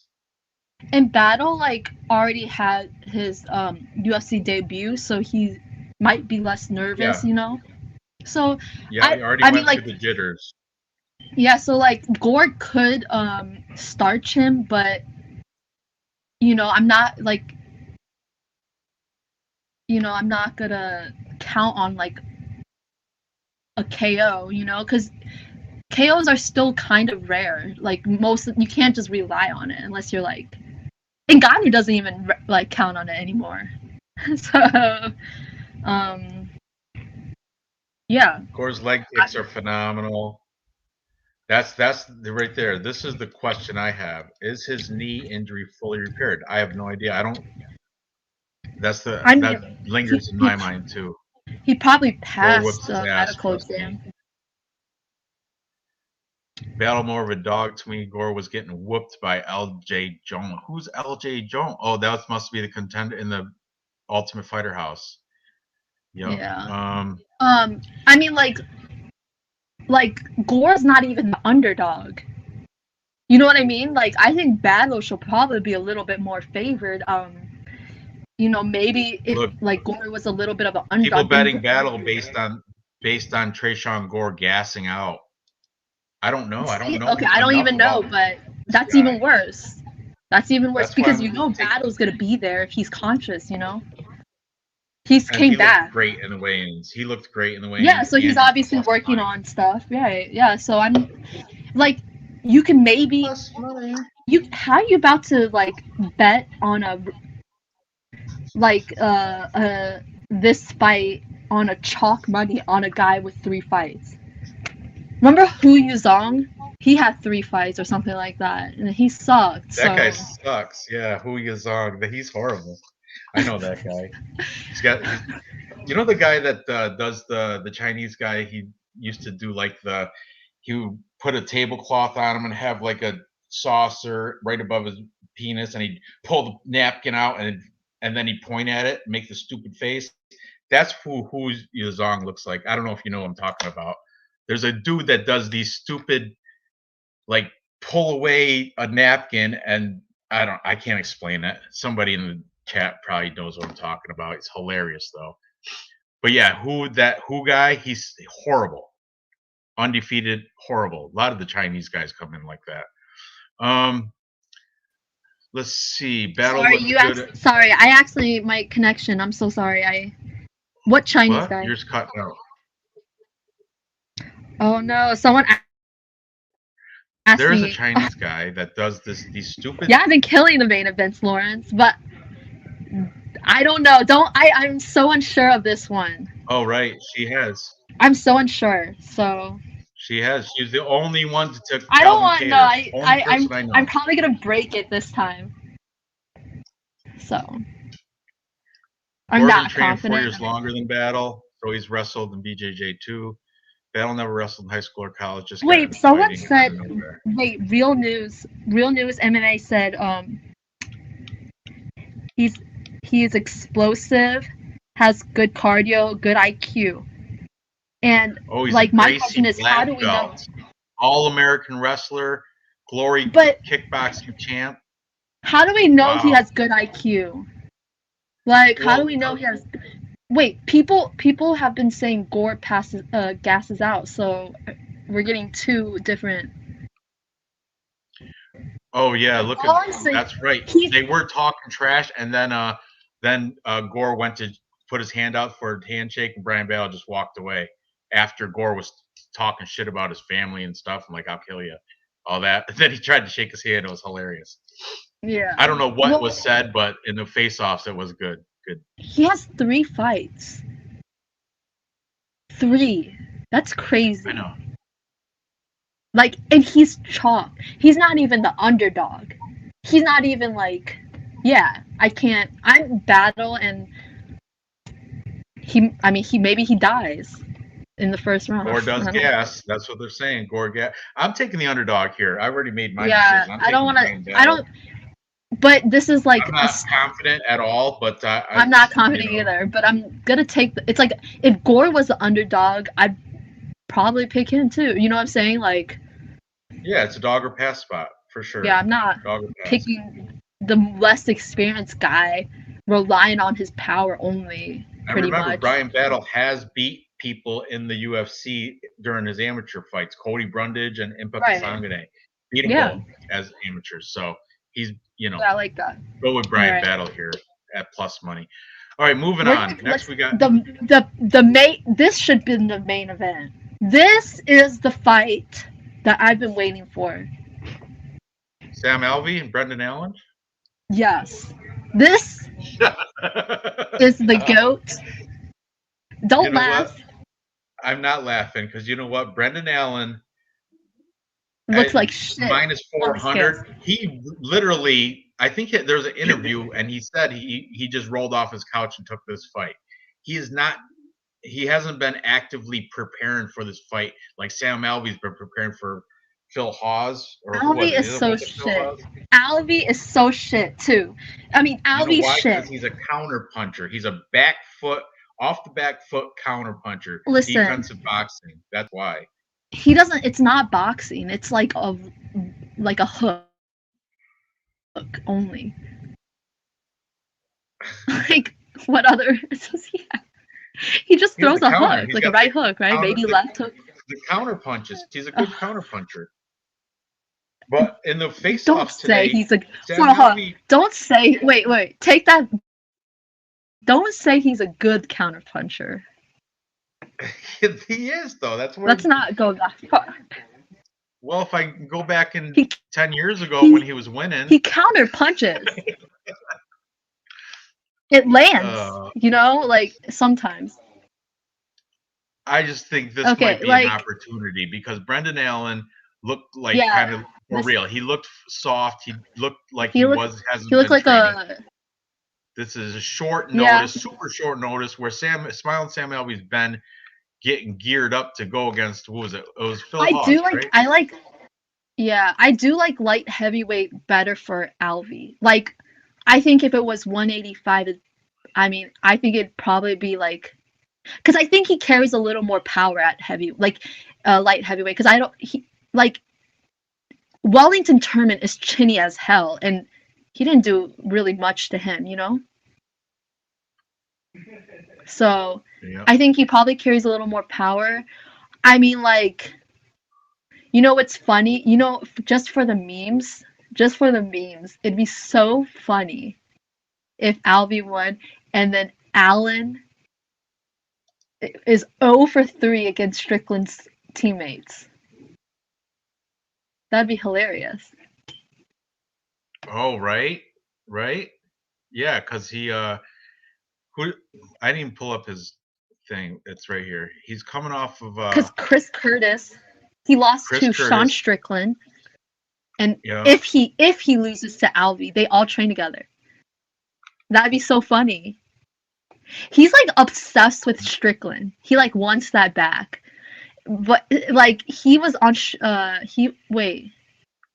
I wonder if he like jumped in on this card just to be like, I don't know. He's just like he wants to like. Sam Alvey doesn't train with Strickland though. He does. I thought. He does. Oh, does he? Yeah, Strickland does like go to a lot of gyms, but I'm pretty sure they all train together. Am I right? You're absolutely right. Team Quest. You're absolutely right. I wrote it down. Sean Strickland. They all have like pretty good. With Chris Curtis, and it says I wrote it down. Friends with Chris Curtis. You're right. So both those guys. How funny is that? How funny would that be? Brandon Allen. That's a hot take. That might be something. That's something to dive into a little bit. Listen, I have on FanDuel, I put like a small sprinkle in like a red round robin. I have Sam Alvey inside distance plus 310, decision, no action. Because I think if it goes to decision, I don't see Alvey winning. I think Allen volume, because Alvey doesn't do anything. He's like an unathletic version of Woodley, I think. Like backs up to the fence. That's it. Yeah, he's a counterpuncher. He's defensive. You know what gets me? How come Sam Alvey doesn't get any like bashing from having his wife in his cage side? Because she was on America's Next Top Model. So what? What does she know about fighting? Mike Perry tried to bring his girlfriend cage side, and everybody was like, "How come you don't get some real coaches in your cage side?" Well, but no one said shit to Sam Alvey. He doesn't have real coaches cage side.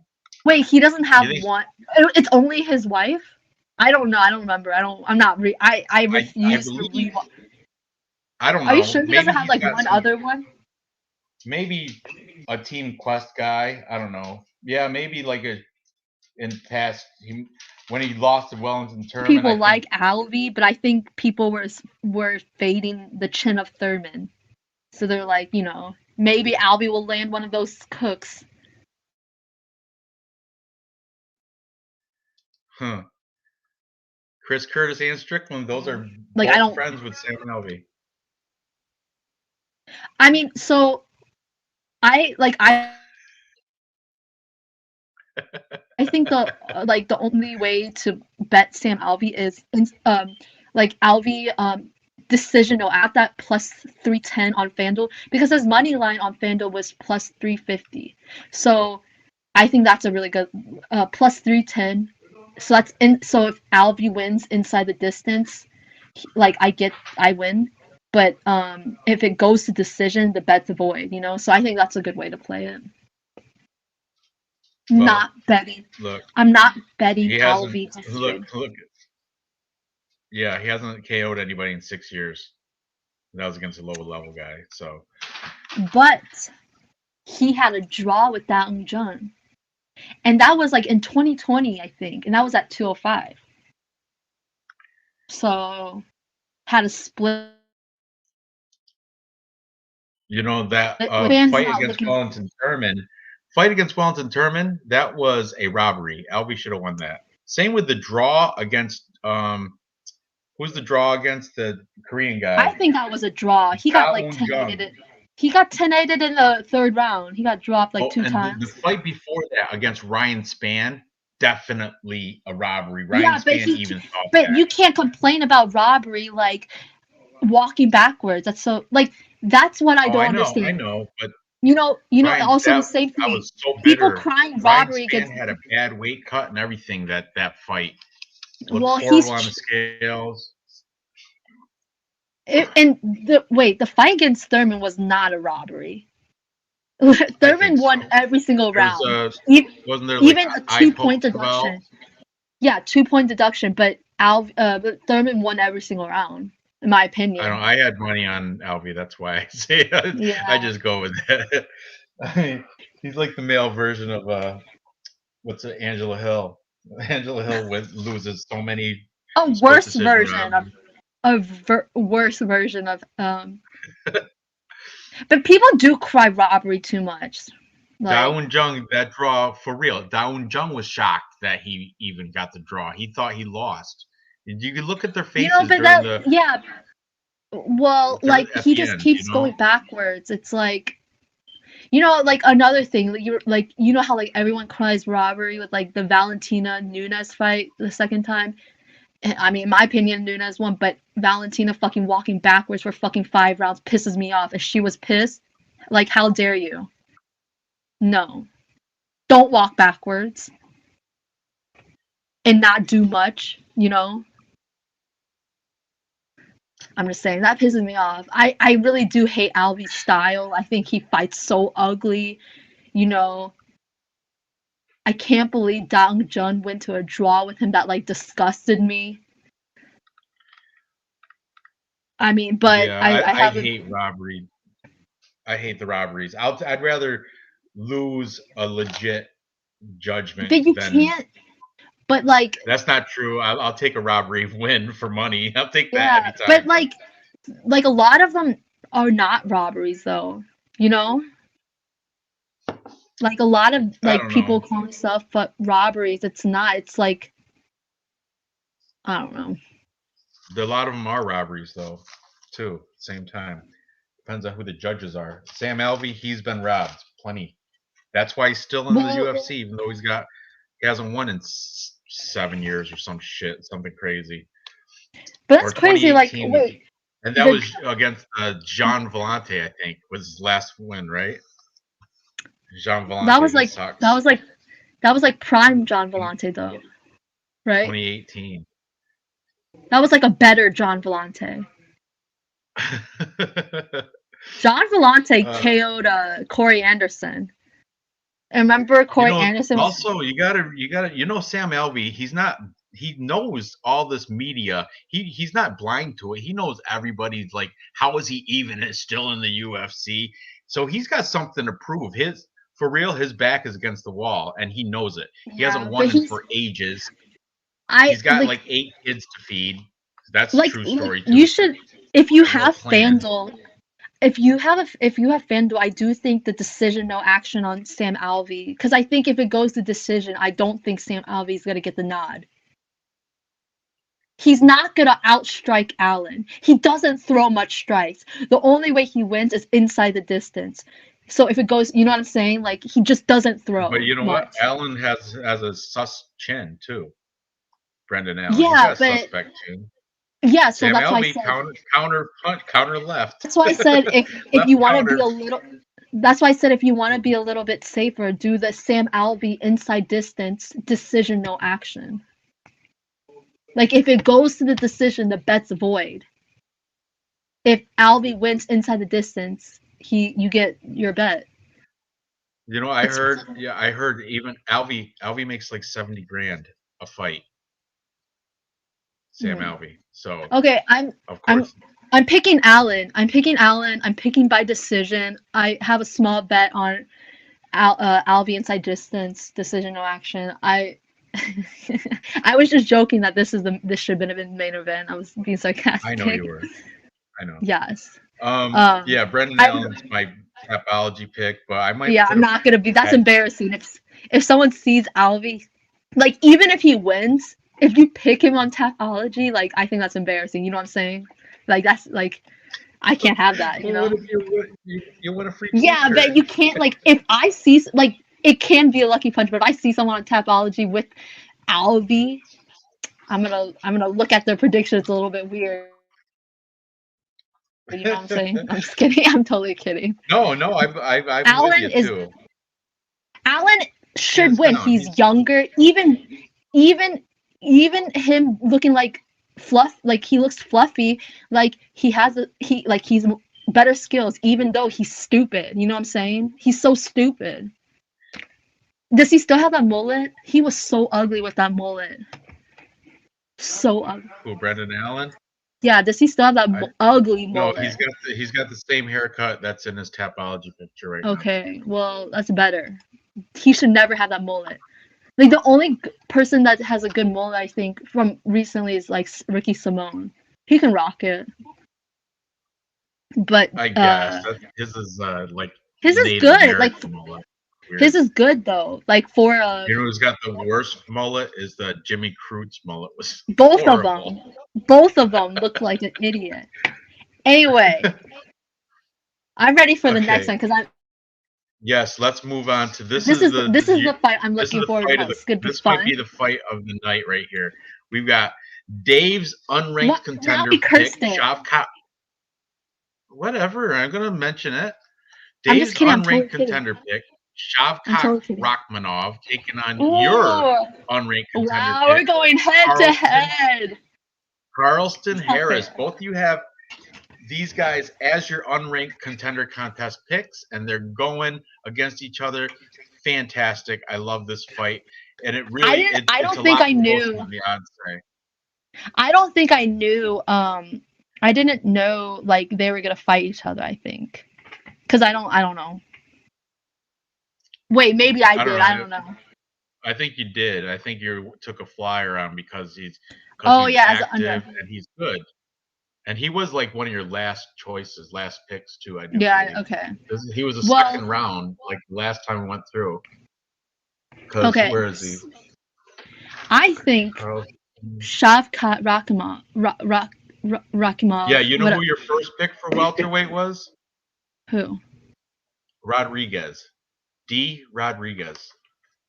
Oh. Who's that? That's a good one. Dan Rodriguez? Is it Dan? D-Rod, yeah. Daniel Rodriguez. That was your first welterweight pick. His brother, last event got KO'd. Pete Rodriguez, P. Rodriguez. Look at this. They've picked Alex Morono for his second welterweight pick. Told you Alex Morono's good.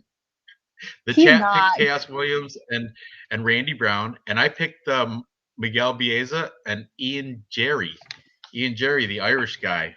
Ian Gary? From Ian Gary. The one with the herpes? Gary, whatever. The one with the herpes? Yeah, he's got the mouth herpes. Yeah, he's got cold sores. Okay, so listen. I have a bet on Harris, okay? I'm sure Ravkat Rakhmonov is great. He's unproven. Shavkat, sorry. I've seen him hurt. He got Harris's striking is so ugly. It's ugly. It's wild. It's ugly. Not technical at all. But they're effective, you know what I'm saying? And I've seen that same crazy wild hook over I've never seen anyone throw his right hand like that. Oh, hold on. Yeah.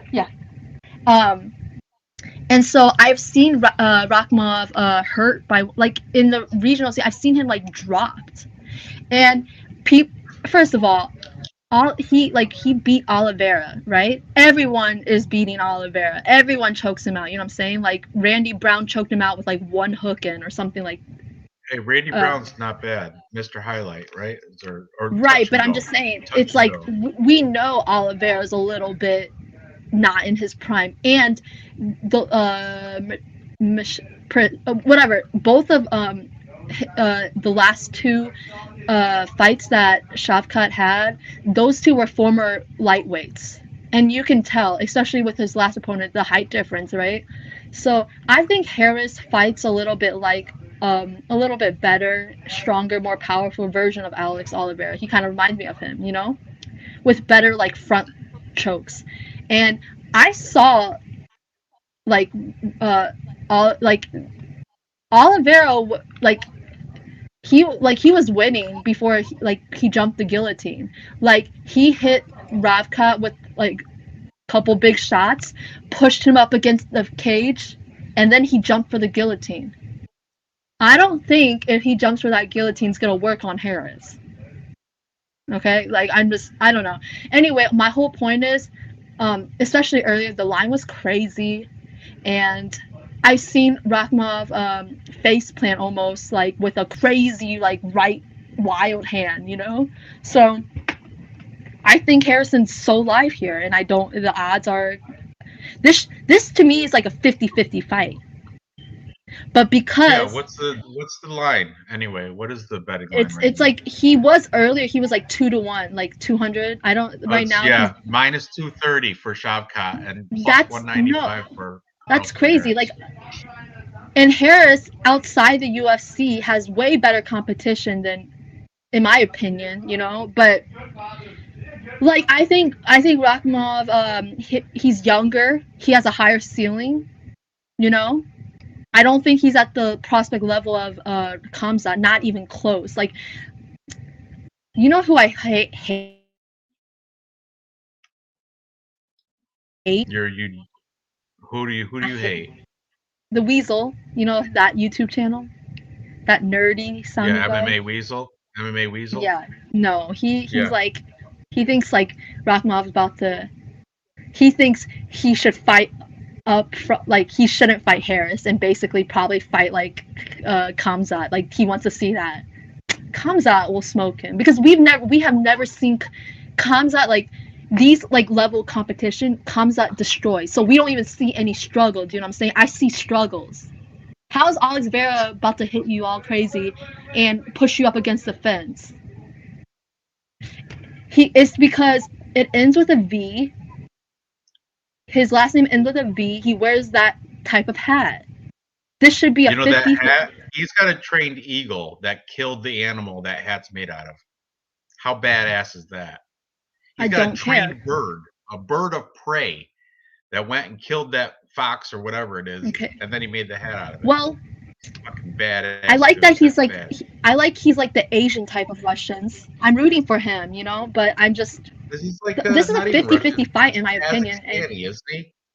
Isn't he like a Kazakhstani Yeah, but that's close enough. Yeah, but he has the Russian fans. He trains out of Russia.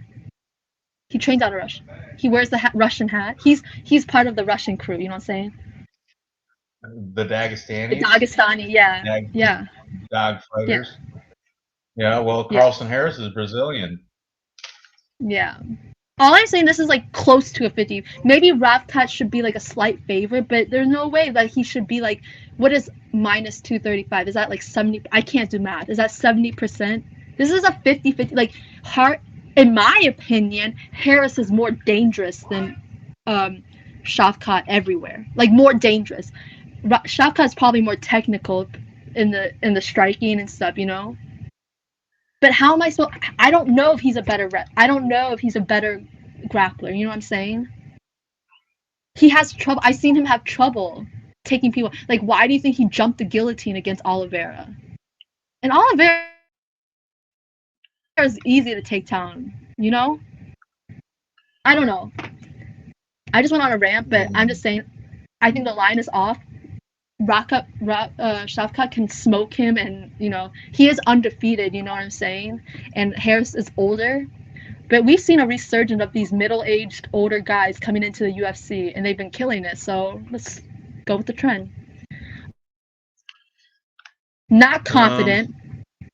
Not confident at all. But this is value. I think Shavkat. Who's got that pick? Oh, that's Dave, right? Well, yeah, Dave versus you with Carlson Harris. So, yeah, good. You guys should have a T-shirt bet on it. But anyway, no, because I'm taking. Like if this was like underdog. Yeah, so like if like Shavkat was a minus like 130, 140, minus 150, like I'd probably pick him. I'd bet. But I think Harris is dangerous, and I think he can win. And I've seen Harris go to decision. I haven't seen Shavkat go to decision. Hold on.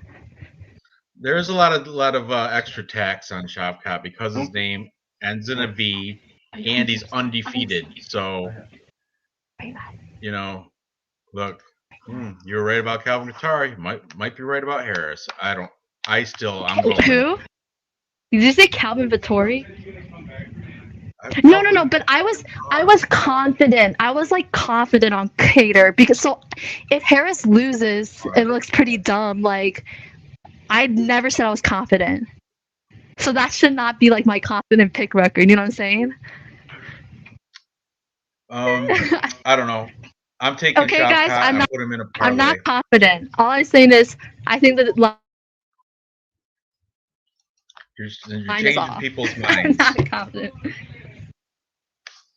I think Shavkat remains. I feel bad. No, that's so much pressure. No. If you're on Shavkat, bet him because I could be wrong. And look at the age advantage, and he's got the height and reach advantage. There's a reason probably they put them together.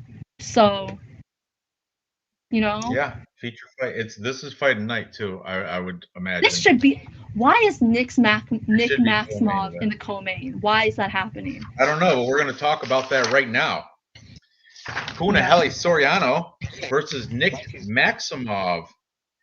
We've got Punahele is. I like that bet. 0 for Bout Better. Bout Better said this could go to decision. I could see that. Oh, goes to this distance is plus 175. Yeah, I feel like there's gonna be a lot of decisions here, like in the in this card. I just feel it. All right, people are already starting to talk about Nick Maximov. Let's move on. Okay, so we've got so Punahele Soriano. He is a state championship high school wrestler from Hawaii. Also won the state championships in judo. Then he was a Division III NCAA All-American out of a college in Iowa. And this dude was brought into MMA by Dan Ige just to train people at Extreme Couture in their wrestling to get better at wrestling. But then he realized, hey, I can strike too. And Dan Ige's like, why don't you become an MMA fighter?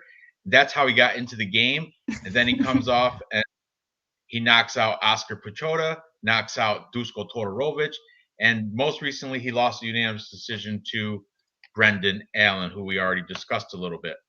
Now he's taking on Nick Diaz Army, Nick Maximov. This guy, I guess, has phenomenal wrestling himself. He doesn't have the trophies or the accolades like Punahele, but I guess if you watch his fights, he definitely has a good wrestling base. He's coming off a win against. He's like, American, but he's got the B at the end of his name. Yeah, I think his roots, his family's, but he's out he of Stockton. He can have two. He's California. He can have a double, the Russian tax, and the Nick Diaz Army tax. But he doesn't. He's the underdog here, plus 160 I got. He's coming off that Cody Brundage win, unanimous decision. And before that, he was in the Contender Series where he fought that big, fat, heavyweight Oscar Cota. And I think Nick Maximov went into that fight weighing 209 or something and still whooped this guy's ass with unanimous decision. But the Oscar Cota, though, he was fat, out of shape, and gassed early, I guess. That was I think it was a 29-28. It wasn't like a whipping whip, I think. Oh, really? It was like a 29-28. I don't know. Yeah. Also, Nick Maximov does a lot of submission competitions, and he is 5-5 as a submission underground grappler. But I guess Nick Maximov is tough as nails because he is a prodigy of the Diaz brothers. They're high on him. They want him to represent the Diaz Army. So he's coming in as a live dog here against Punahele Soriano. But if you look at their stats, which I know you already have, Punahele outstrikes him like 5-1, something like that, like strikes landed. Yeah. Anyway, what's your take on this? He's only had one fight, so I think that the stats kind of hard, right? Because when they had two, but I don't know. I'm on Puna here. I saw some cappers like they're like going for Maximov. I just don't see it. It could happen because they said, oh, Puna gasses. But in my opinion, Nick gasses. He was getting lit up by Brundage in the third round, so I don't even think his wrestling's that good. He shoots from hella far out. He shoots from so far out. He's like a cage wrestler. He needs the cage. And I mean, and like the gassing out thing, like, in my opinion, Puna still fought. Like, he pretty much had like a second win in the third round against Allen. And, so he still hits hard in the third round. It's not like he's. See what I put up here, Nick Alexander? Diaz brothers got clout. That answers your question why this is the co-main event over Shavkat and Carlston Harris. Yeah. That is why. It's because the UFC would love to see Nick Maximov get the win here, but it doesn't matter what they want. It matters what happens in the cage, I think they picked Nick probably picked Puna, so maybe they know something and they see some holes, right? Perhaps, Puna's but kind of and you know what? inexperienced. For real, like Cody's saying, Maximov did look bigger in the face-offs, but Punahele was giving him like the shrug Good. look, like I don't know, who cares? Who are you? He was giving him that kind of look, like I'm not even phased by your little bit of a size difference. The classic Diaz camp look. All the Diaz people. No, I'm saying Punahele gave him a look like you ain't all that. But because Nick Maximov was the bigger guy, he's like he's got 3.5-inch reach advantage and a 1-inch height advantage. I think Soriano's gonna TKO him. At first, I was thinking maybe, you know what I was thinking? I was thinking maybe this could go to a draw. I was like, Puna's gonna 10-8 him in the first round, and then the second round, Puna's gonna gas, and then it the judges are gonna be split on the second round, and then the third round Maximov. But I don't know. The more I thought about it, I don't. I watched a lot of cappers for this fight, and a lot of them were saying Nick Maximov's got better wrestling. But how he doesn't have any state championships. He doesn't have a NCAA All-American. I don't know what they're saying, why they're saying that. But to me, I don't like his entries. He shoots from very far out. I think he likes to put people against the fence and grapple them. I'm not surprised, motherfucker. All of these facts, we don't know. We don't know. You know what I mean? Because Soriano has, Maximov is like a chain wrestler, right? He's not gonna want to strike. You know what I'm saying? So we haven't seen Soriano face someone who just wants to wrestle. Allen is dumb. And he thinks he's a kickboxer now, you know what I'm saying? Which is fine, he outshook him, but, I think Puna is a little green, but we haven't seen him face someone who's constantly trying to take him down. So it could be. Sam Alvey beats Brandon Allen tomorrow. That would be. You want Alvey in the UFC still? Why not? It is funny. It is funny though. It would be hilarious. I think that's why Phil Hawes dropped out, because the embarrassment is of if he did lose to Sam Alvey. Originally, I thought that. Yeah. I got nothing to gain here. Hawes is more chinny. I think Hawes is even more chinny than Allen. Oh yeah, I would like Hawes versus Allen. I think Allen would probably win. Yeah, I think. But Phil Hawes has better wrestling. Better wrestling than but Brandon he Allen. Thinks he's a boxer now too. Remember with Chris Curtis? He thought he didn't shoot for a takedown. They both think they're boxers now, or kickboxers. But yeah, so both of these guys are really new, Puna and Maximov, and like I said, we have not seen Soriano go against someone who constantly want to take him down, and so that could be a tiring pace, So, but then we never see Maximov. This is gonna be the best striker Maximov. The best one Maximov fought. So, what if he's his friend? Remember, Matt Sano or Matt? Wait, that one guy on the Diaz card. He got knocked out. I know who you're talking about. I forgot his name. Because that one card, there was 3 or 4 Nick Diaz Army guys represented.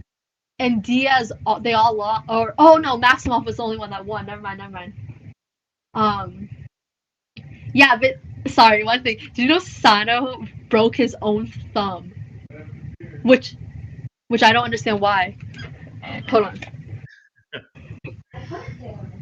Oh, look, Puna was hand selected by the Diaz brothers. I think they're going to regret that then. Nick Alexander saying Puna was select. Oh, you talking to your boyfriend or me? Yeah, he asked me something. No, I'm talking to you. Yeah, the Diaz brothers hand selected Punahele. Yeah.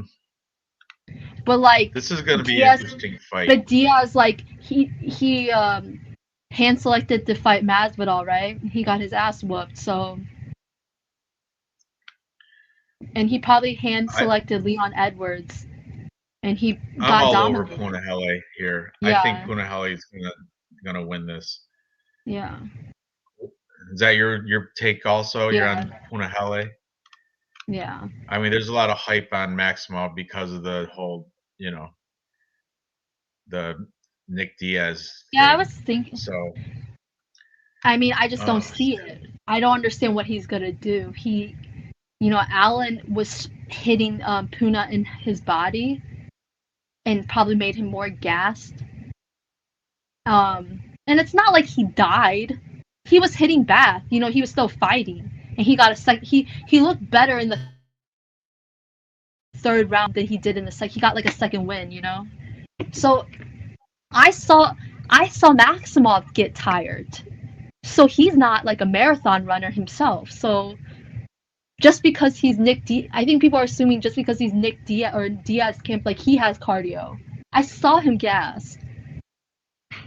I mean, does Soriano have better striking than Brundage? Because Brundage was, oh my God, Maximov threw like 14 significant strikes in his last 14. How? What happened? He threw like literally 14 significant strikes in his last bout. Nick Maximov. Against Cody Brundage? Yeah, he threw 14 significant strikes. Because he's a wrestler. Because he wants to wrestle. That's why. He didn't do any ground and pound. Like. I'm not gonna. Let's not think. Yeah. Well, is anyone on Maximov?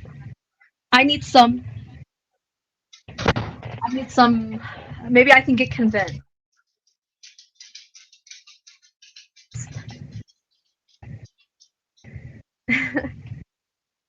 Seriously, yeah, I agree. 2 cents. But I've seen a lot of cappers on Maximov, and I don't understand. Like maybe he does win, and maybe a Maximov decision or Maximov submission. Maybe that's a good bet. Ooh.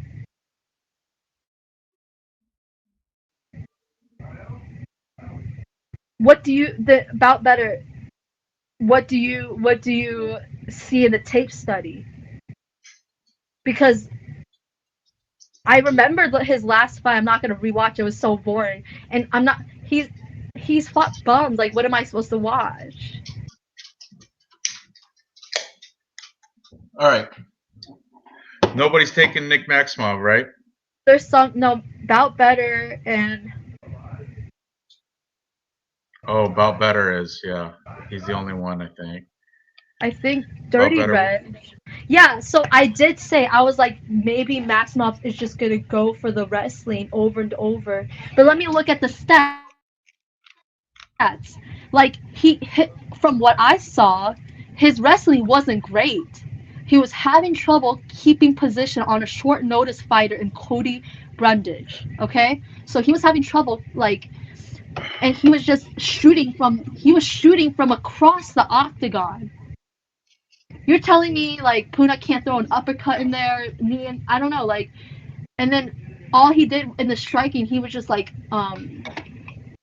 shelling up. I don't know, I don't see it. And I heard Brundage has been training a lot of boxing. So does that mean he's gonna stand with Puna? No, Puna's definitely. Look, Puna's a better wrestler and a better striker. He's got it every way you look at it. I think, except for maybe the cardio. But that's questionable because I don't know. Yeah, I don't even. But I saw cardio. Maybe I'm sure Maximov is better BJJ. He's probably a better grappler overall, but he does a lot more submission grappling tournaments. But I think Punahele does a couple here and there too. I don't know if they're on his Tapology. Let me see. Until I see it, right? So I can't like. I don't trust Puna's 100% takedown defense either. But okay, look. Maximov's takedown accuracy is 30%. Okay, 30%. Puna's takedown accuracy is 66%. Maximov takes the takedown average is 3. Puna's is 1.5. So yeah, he takes people down more, but it's not like that much more, right? So he has 100% takedown defense too. He throws 1.7. He absorbs 1.1. So Puna throws 4.4. Absorb 4.2. So striking accuracy 43% for Puna. Whatever, that's all. He's 30% against probably lesser competition. 30% accuracy. Punahele was in the running. I was going to take him for my unranked contender bet too. I didn't though.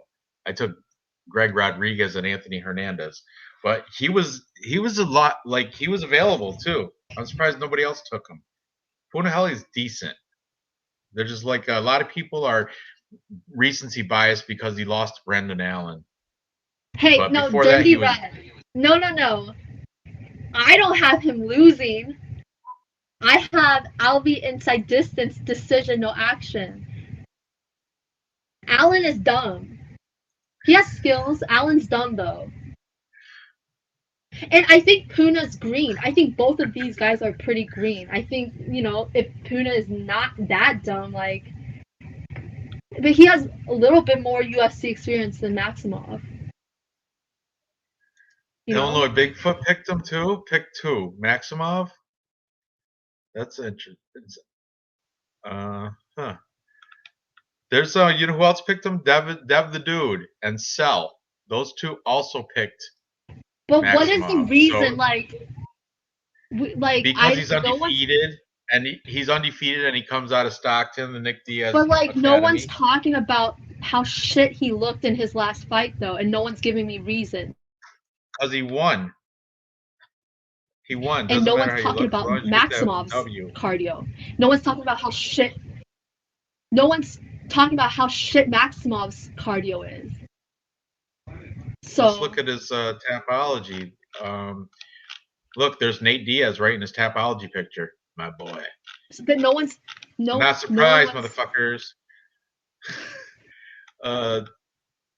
But man, he does have those. I bet Allen against Puna because I'm gonna bet the little bit more experienced guy.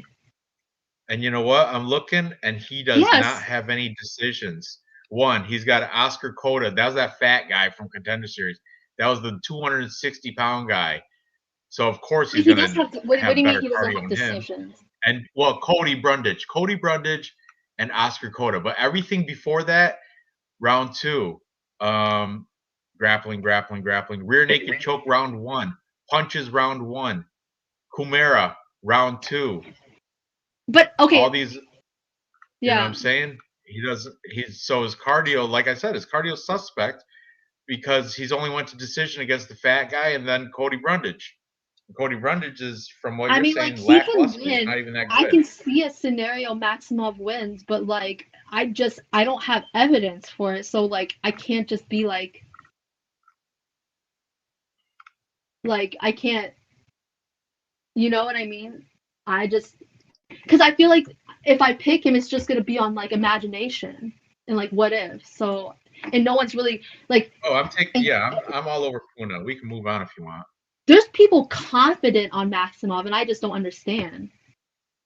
Yeah, because they think it's the tinfoil hat reason. Because the UFC if it goes to decision, UFC might get their way. If it goes to decision, the judges might have to take Nick Maximov just because he's Diaz Army. No, but the decision goes the other way against UFC favorite people all the time. You think the UFC wanted Ngannou to win? No, but I think the Vegas did. Vegas also has their hand in the shit too. They the robbery decisions. I'm not and shit. Gonna Vegas think that. Also, you know what else? The commentator bias. When those guys have their mindset on a guy, they're so loud. DC, Joe Rogan, all those. If they're biased on one fighter, they're gonna make it sound like that fighter's fighting. Even if he's losing, they're gonna be like, "Oh, he's defending those kicks so well," or they just Joe Rogan. Joe Rogan and DC are so bad. Like they were like, this is some stupid stuff. The judges hear them. Remember him in the Izzy versus Jan fight? Like, oh my God, he's eating feints or whatever they were saying, like eating feints or something. Look, MMA Joey, how you doing, buddy? Look, see, does Sam Alvey win tomorrow? Maybe.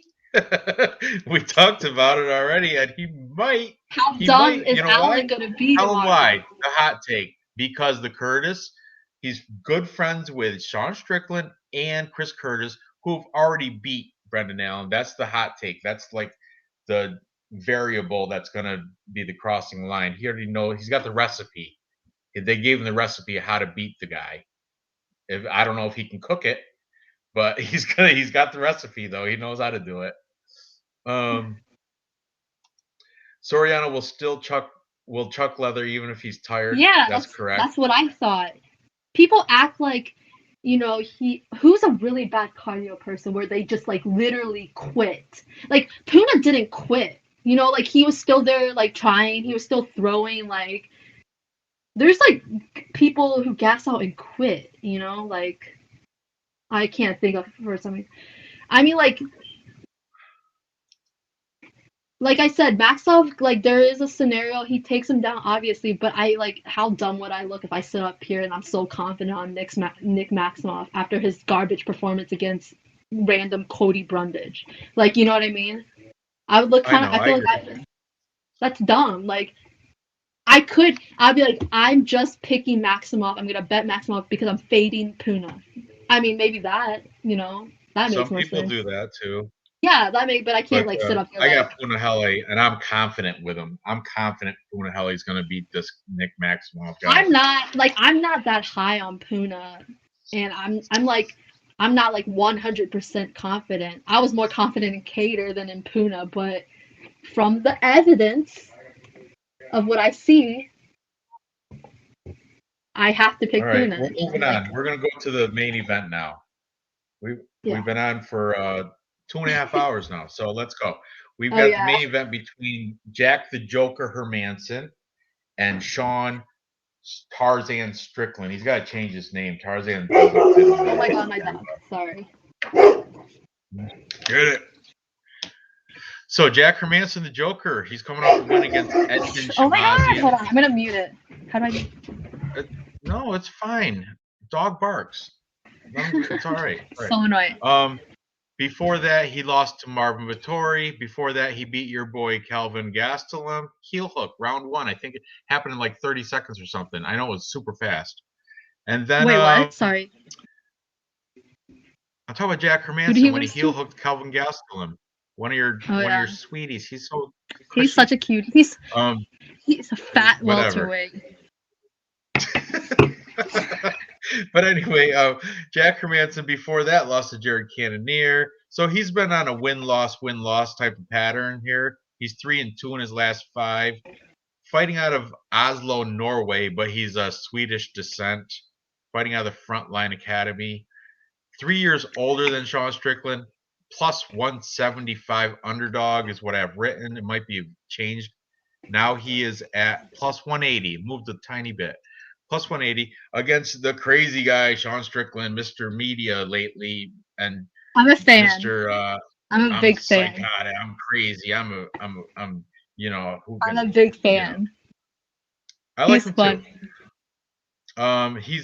And Sean Strickland's been he's on a 5. He's 5 in a row. Uriah Hall, check it off. Christoph Jocko, check it off. Brendan Allen, check it off. Jack Marshman, check it off. You know what I'm saying? The dude has been on. It's like after his motorcycle accident, he came back better. You know why? He was in that motorcycle. Yeah, you know why? reconstructed? Does he got a metal knee? No, because he went up from. No, he went up from welterweight, right? To middleweight. He is fighting middleweight now. Did he do that right after his accident? So I don't because middleweight is so shit.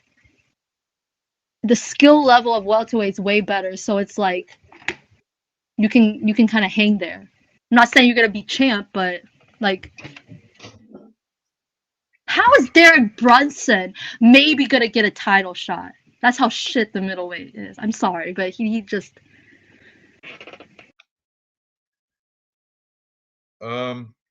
Wait. All right, let's see. Hermanson, dog bet. Hermanson. You know what? Hermanson's being undervalued. Yeah, I'm betting by decision or Hermanson body kick TKO, because there's a lot of hype on Sean Strickland, a lot of it, and I think it's unwarranted. I don't. No, I think it's good, warranted. He's hilarious. So? I mean, yeah, like hilarity doesn't win fights. You know who right? I don't think like I'm betting Hermanson, but I have Sean Strickland as the favorite. Like I wouldn't put Hermanson as the favorite. You know what I mean? But I think he's a good dog bet. Nick, I drank myself tired, so I had to start off with coffee tonight, and then Sorry, when Dave is here, you drink. Yeah, it's the social peer pressure. I'm so boring. Kind of like what? No, you're fine. You're fine. Oh yeah, I shouldn't be drinking. I'm picking Hermanson by decision. That's plus 600. I think this is a hard matchup for Strickland. I mean for Hermanson. Yeah, but I'm not confident. I think Strickland's. I'm picking Hermanson because I'm just Hermanson, the Joker.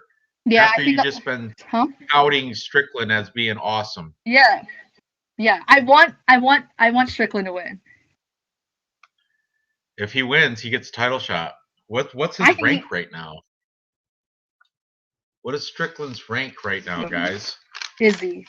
Like, I think Hermanson is the more fun matchup against Izzy.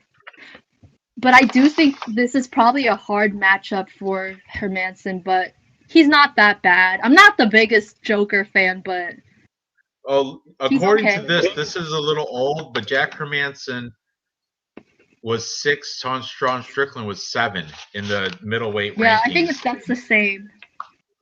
Yeah, so that's I would love tight. If Holland was, I don't know, I think I heard Holland was going to the welterweight, but if he was in the middle, I would love Strickland versus Holland. Imagine them talking in the cage.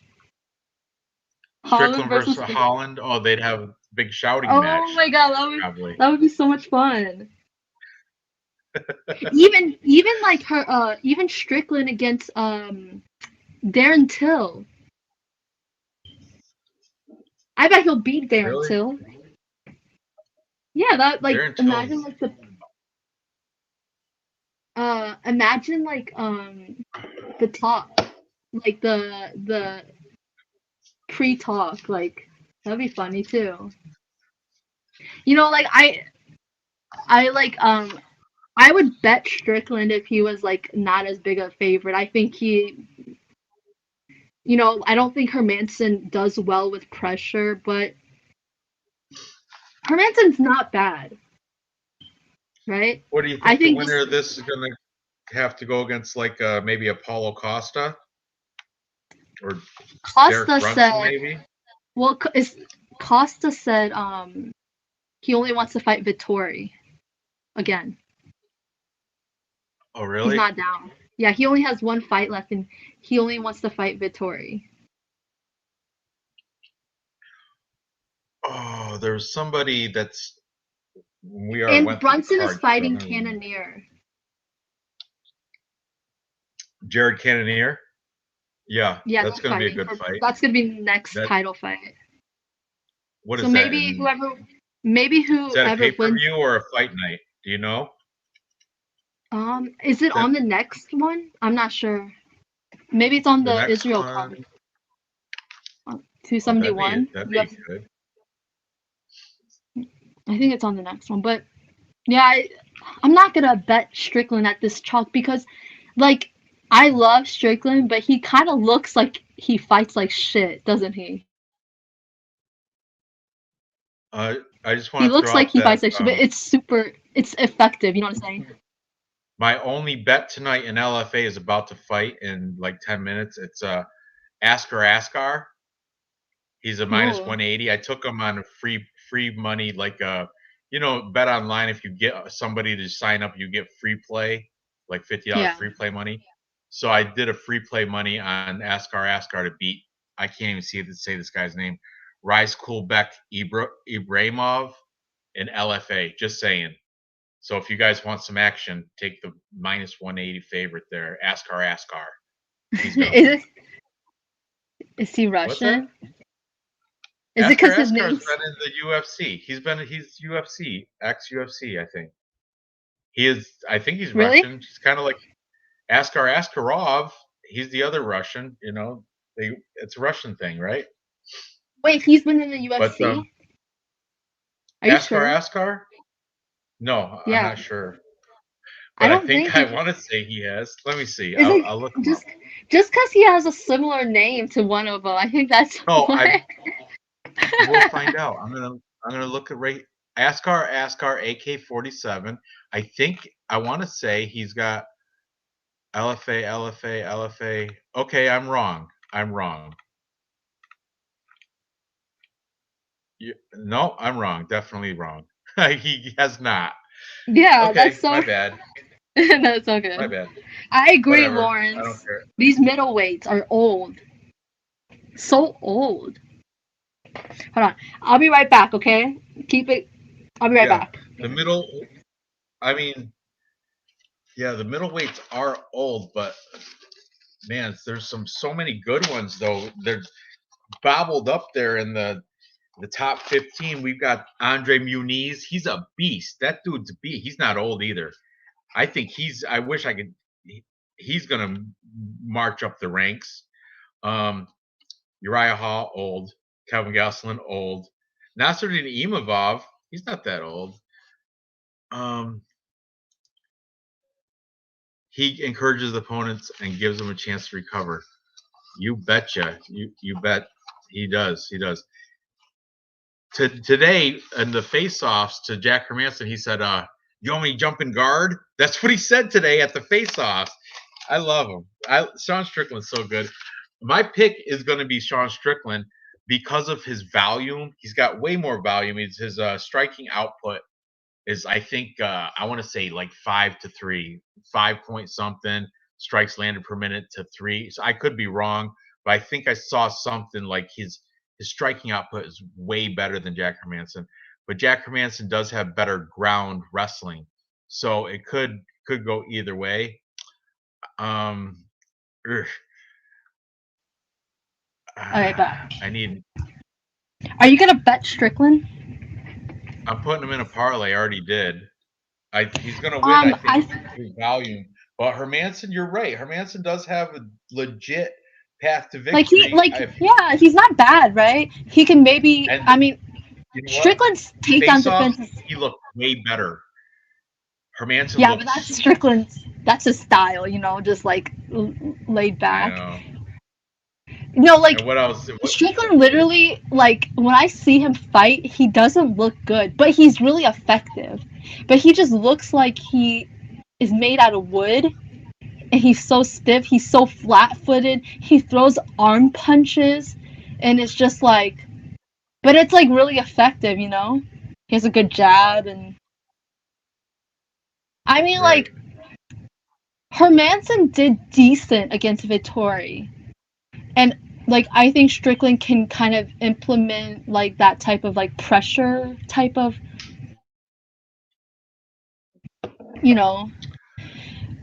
style. So I do think probably Strickland will more likely win like more times than not. But people are acting like Hermansson has to get an early. I saw a clickbait today, and it showed a picture of Sean O'Malley, and it said, what fighters' opinions of Jack Hermansson, and right on the clickbait, the pin, the whatever you want to call it, it shows O'Malley, and it shows like a little bubble. It says, "This guy's a psychopath," talking about Sean Strickland. I didn't watch the video or anything, but I was like, that's a funny clickbait, because it's just he's so hyped up as being crazy. And but like, couldn't you see Hermansson? I could see Hermansson. Couldn't you see Hermansson like? Couldn't you? Okay, like, isn't there a way like Jack could probably win like a decision? Like, let's say, he kind of leg kicks here and there, and he clinches up with Sean. Did you just go bet against Askar? Me? That's funny if you did. I hope you did. I'm just kidding. That's really funny. No.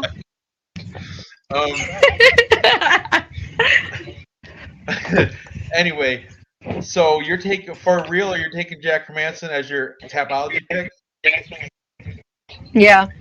Not confident. I'm not confident. Please don't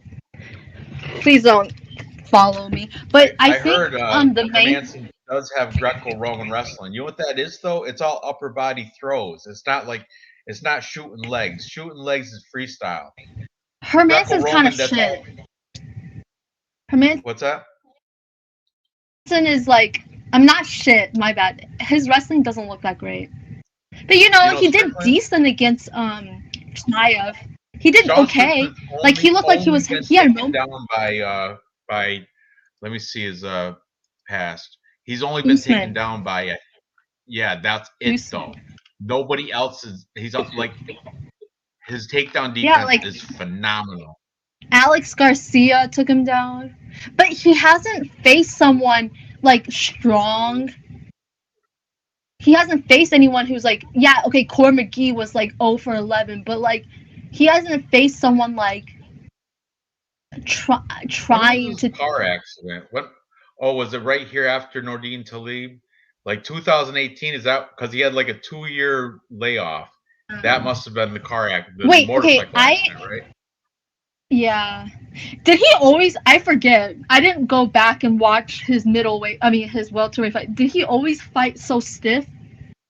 Like, does anyone know? Like, did he always fought like his back was made out of wood? Or was that after the car accident? Like, what if like since do you know the injuries he had? Undefeated. Or motorcycle accident. Motorcycle. But who has he faced other than Court McGee that is who is trying to take him down, really? He's fought strikers. Uriah Hall's a striker. Christoph Jocko's striker. Brendan Allen's got wrestling. He attempted zero. He attempted 0 takedowns on Strickland. Jack Marshman, he's just like a boxer. Is he a He's boxer? A boxer. And then I think so. Nordine Taleb, he's a striker too, I believe, right? I know he's not a. Tom Breeze, definitely a striker. I can't believe he beat Tom Breeze. That's a good fight. That's pre-motorcycle accident too. He lost to Kamaru Elizu Zaleski by a spinning hook kick and punches, round 1. Ooh, that was before accident. That was like it wasn't. I mean, like, he got caught. It's not a big deal, but right.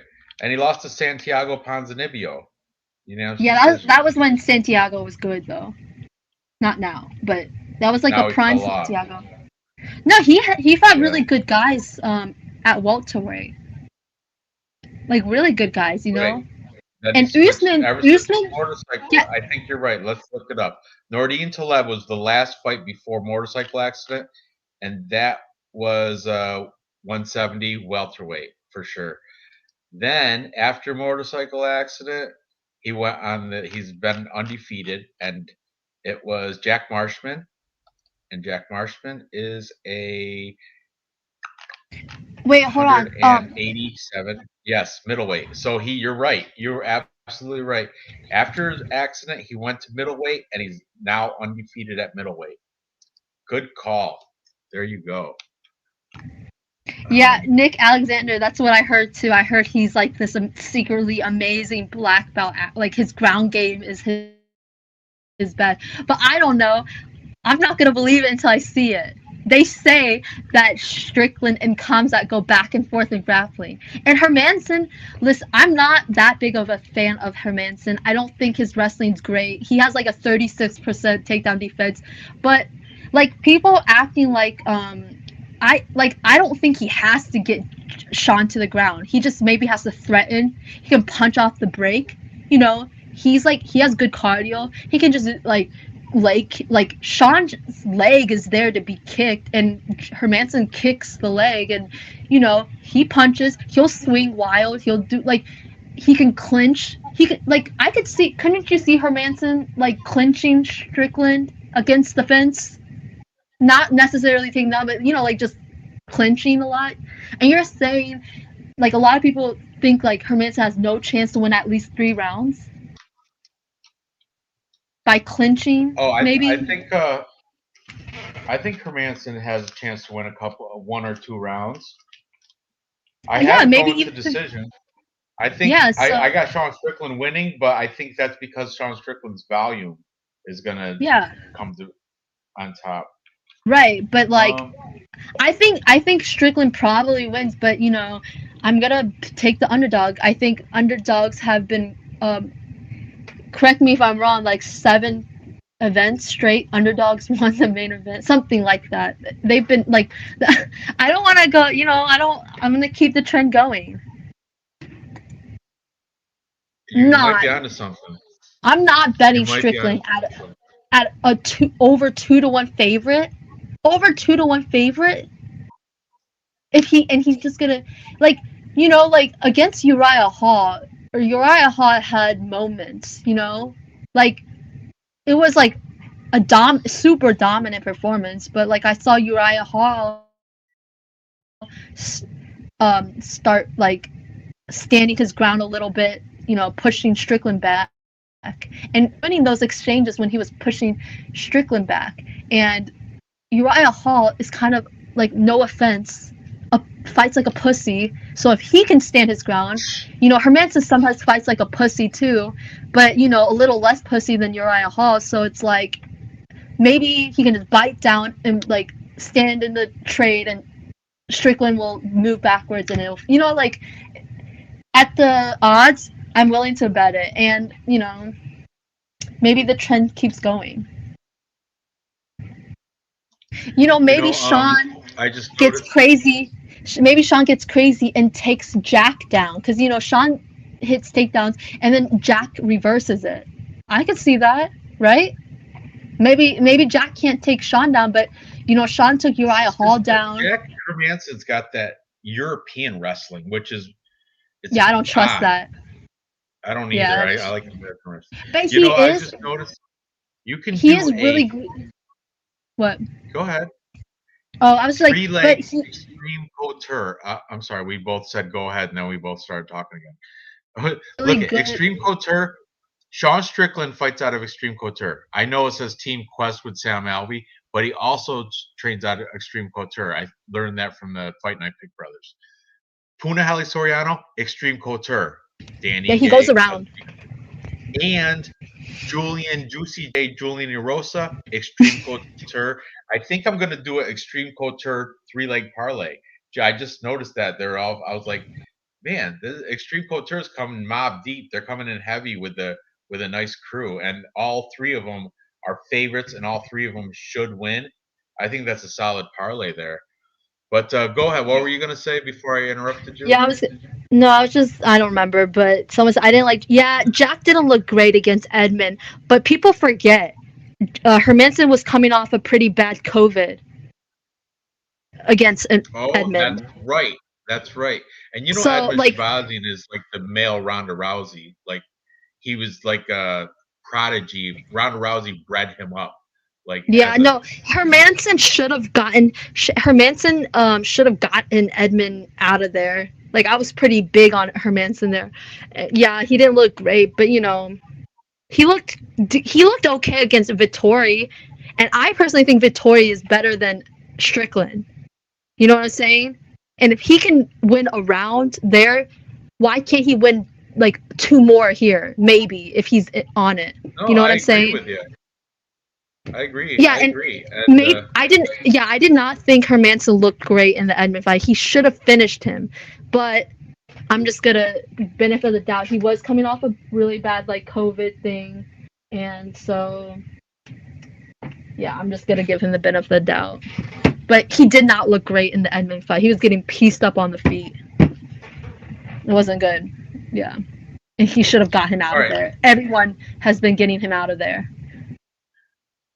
So, you're Hermanson is so good. Yeah, Hermanson is really good on top, though. Like, his ground and pound is really, really scary. He winds up. He, like, throws hook on top. It's really pretty crazy. And he has, like, very unique, like, jiu-jitsu. I don't know if that's Swedish BJJ. I don't know what that is, but it's really, I mean, like, it's a unique style. I feel like it's unique to Joker. Yeah, well, his base is Greco-Roman wrestling, which is crazy. Yeah, but his wrestling isn't great. Like, his wrestling isn't good. His wrestling is really not good. But I think, he took the bout with Khamzat. I don't know which type of wrestling did he do against Khamzat? That's freestyle. He was doing freestyle, right? Or what was he doing? I don't know. Do you know? Let me see. Well, whatever. Like, at least he might be like working really hard on his wrestling. You know what I'm saying? No, but his wrestling. Europeans are not that great at wrestling, huh? I know. They're really. I mean, it's usually the gold medals are usually either Russian, American, or Asian. That's who I usually see. Like, if you're watching Olympics, maybe Japan. I don't think China has really good wrestling, but what? Japan, maybe. Sumo. Korea. I don't know. Yeah, I'm taking Hermanson. Look at Jack Hermanson's record, though. Look at who he's got. He's beat Kevin Gastelum, Edmund Shabazian. He's beat Ronaldo Souza, David Branch, Gerald GM3, Gerald Mearshart, the legend. I mean, he tapped out. He tapped out GM3. He tapped out GM3. And Strickland is not. Strickland plays with his food. He'll hurt a He does. Clint guy. He'll let them stay in there. Like, he could have. He could have gotten Uriah Hall out of there. Yeah. What? Oh, look, there's BC Dave. Sup, bitches? Would you just go home from work? I agree, Lawrence. I love Vettori. I think Rob is a really hard matchup for Vettori. But Rob's not finishing Vettori. I think Vettori has the best chin of the whole UFC. He's got that autistic chin. That's why. And I've never seen someone take body kicks like him. I've never seen like Izzy was like throwing. I mean, not Izzy. Costa was throwing like some serious body kicks, like right to liver, and like most of the time he didn't even react to it, which I don't understand, because if you hit your liver or like your stomach, everyone reacts, right? He just ignores. It's like crazy to me. Yeah, Hermanson heel hooked Calvin Gastelum like 30 seconds. I know it was the fight was over. I went to get a beer. I came back and the fight was over. I'm like, what happened? It's a heel hook. Let's not talk about Gastelum's downfall. Like, he's just before he should not be here. You like James Vick before? Remember James Vick? He's the GOAT in lesser promotions now. Now he's losing over. He retired. He retired. Finally. I mean, like somebody that there was somebody that fought like last week. Fiallo beat James Vick. The Portuguese guy, right? That fought against Michelle Pinheiro. Don't you miss James Vick? Like, Who gets KO'd better than James Vick? At 155, 170, doesn't matter. It's just, he's the best. Like, Nick Alexander, what is the California parlay? What is it? Or the Canadian parlay? What is the Canadian parlay? That's a lot of people. That's like 4 people, right? Alexis 4 or 5 Davis, Canadian fighters. Malcolm Hakeem Gordon. You're really going to Dawodu. put Malcolm Gordon in a parlay? Okay, we got Malcolm Gordon, Alexis Davis, Marc-Andre Barrio, Danilo Marquez. Hakeem Wait. Dawodu. No, just kidding. Danilo Just kidding. Marquez Sorry. is Brazilian. Yeah, sorry. Right, so that's it. It's 4 McBee. leg. Listen, we got Hakeem Dawodu, Marc-Andre Barrio, Alexis Davis, and Malcolm Gordon. I would like all that except for Malcolm Gordon. I'm not on that dude at all. I think Dennis Bondar is gonna. But that would juice up the parlay. Yeah, if you want to do a Canadian parlay, Dave probably will. Did he even go for? Remember, Jazzy last week against Kay Hansen? Did he even go for that, girl? I think he did. Jasmine. Yes, he did. He wore his Canadian UFC T-shirt that he won from me. He wasn't even gonna back Jourdain against Topuria. I was gonna back Jourdain. You know why? Because Topuria is one of his boys, one of his picks, right there. Ilya Topuria. I was gonna bet Topuria. I was gonna bet Jourdain. You got 2 people on this card from your underdog contest pick or your unranked contenders pick. You have Hakeem Dawodu and Shavkat Rakhmonov, both fighting this week. I've got 2. I've got Miles Johns and Dennis Bondar. MBae's got Carlston Harris. Our pick is going against each other. But if my pick, that's great. Wait, I forgot. How does the point system work? If my pick wins, I feel like I should be like double. No, he's got to get ranked. That's how unranked to ranked. You only get points if they get ranked. Since Harris has been the underdog in every single fight, if he gets ranked, I should get like double the credit. Because it's like all the odds were against him. I don't know. Saeed Nurmagomedov won last week, and he didn't get ranked, and he was right outside the top 15. He was like at number 17. That's because 135 is the best division. Yeah, it's very, very difficult. I think it's the most populated division. There's most people in that one. It's just the best skill wise. I don't know. I'm a big fan of 155. It's very tough, I think. It's not as good. It's not. It's far from the talent level of 135 these days. Well, are you kidding me? We got people like no, Patty like Pimblett, did you watch? Dawson, Hold on, I'm sorry. Ismagulov. Ew. Don't put Grant Dawson up in there. Guillaume Kudladze is late. And these are all unranked. I'm just going off the list that I'm looking at. Joel Alvarez, that's Dave's pick. Wait, who had Joel Alvarez? That's Dave picked him, the Spanish guy, Joel Alvarez. He's gonna smash Armin. I wanted Alvarez. He picked it first. And Hernandez. Oh, Alexander the Great. He's gonna smash. He's about to smash the guy he is about to fight next. I forgot who. He's coming up.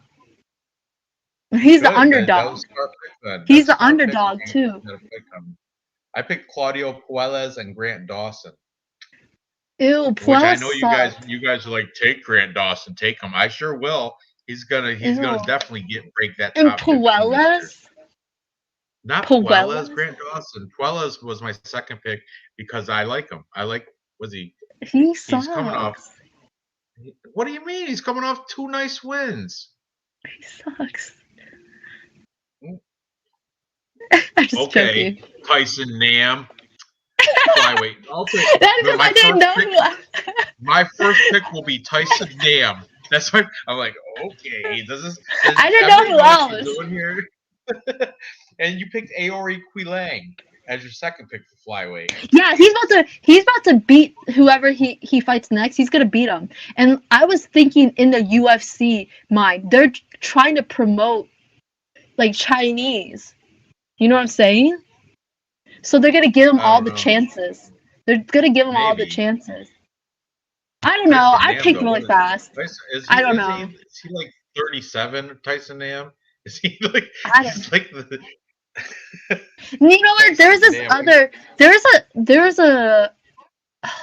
Yeah, I could have picked up better. Yeah, I don't know what happened. Oh, you totally could have. I don't know. That's the kind of a surprise to me. And then you insisted you go last. I want to go last. All right. I had to think. You guys are probably like thinking it was gonna be some like amazing like. Pick. But you have the low key featherweight picks. Dan Hooker.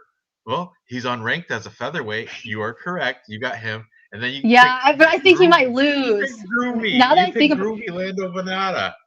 Groovy Lando Venata sucks. He's horrible. You picked him. He's not bad. Unranked. He's not bad. He's fun. Yeah, but featherweight is really talented. Featherweight's really talented. And you know what? Because one of my favorite fighters, and I probably was watching one of his, like Ferguson is one of my favorite fighters, and I'm really sad because he might be fighting Chandler, and I just don't like that. But, like I think I was watching his Lando fight, and, I had Lando Venata. Yeah, I don't like my picks. And I think Dan Hooker might lose. Because I thought about it. But maybe we can do something where we can have another Yeah, we need to swap out. I need to get rid of Tyson Nam. Something we got to do something because you know what? There's a couple of my picks that I'm kind of. Yeah, you probably want to get rid of Grant Dawson, don't you? No, he's one of my top. I was gonna. If we went open any weight class, he would have been like one of my top 3 picks. My first pick got picked by Dave. Hold on. And then Lawrence has a question. Who has the worst chin on the card? I think it's Malcolm Gordon because you're in flyweight and you're getting knocked out all the time. So pound for pound, that has to be the worst. Gordon, or maybe Jason Witt. His because Jason Witt's in the welterweight. They hit harder, but you're in the flyweight and you're getting knocked out like that many times. That's true. That's true. Who else? Unacceptable. Yeah, I think it's Malcolm Gordon. I think probably. Yeah, and then probably after that is probably Jason Witt, and then who are the Jason Witt, Malcolm Gordon, and then after that's gonna be Julian Erosa. Look, and then Allen wants to trade off his contender, her unranked contender. No, Barcelo's fought. You can't just that if they fight and they get like eliminated, like you can't just you can't change your Barcelos. You might be able to get rid of Greg Hardy though. That was a shitty pick. You could have picked the girl. But you can't get rid of Barcelos. And hey, have faith in it. I think you're stuck. Have faith. Maybe he can make a comeback. It's the year of the old people. They got a sly pick too. Zabit Magomed Sharipov, unranked featherweight, because he hasn't fought in 2 years. Yeah. Yeah. I don't like my Dan Hooker pick either. I really don't. Well. Yeah. I like most of my picks. You really. Anyway. Do you understand how talented featherweight is? And you have Grant Dawson and Puelles. No, I have Grant Dawson in lightweight. In featherweight, I have Sungwoo Choi and Bagdasarian, that beast. That hope he's active. He's a beast, I got confused. He's at 155. Melsik Bagdasarian is prime for marching up the ranks. Hardy is really sick. Is he? Anybody else? Wait. Pick anybody. Wait, I forgot, did they all agree with Hardy? Like, they were all down? I forgot how they came up with that name. It was like their last pick for the last weight class, Like, heavyweight, and their first pick, Romanov is awesome. That's a great heavyweight pick. Alexander Romanov, but then Greg Hardy. That's I would have went with a female.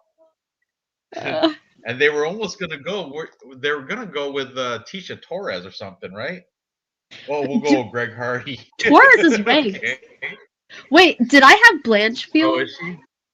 Did I have Blanchfield? I do. I have Gatto. I do. You have Zajac. Yeah, Melissa Gatto. Oh, she's not ranked. Lupita Godinez. Oh yeah, I'm not a fan, but yeah. She's fighting.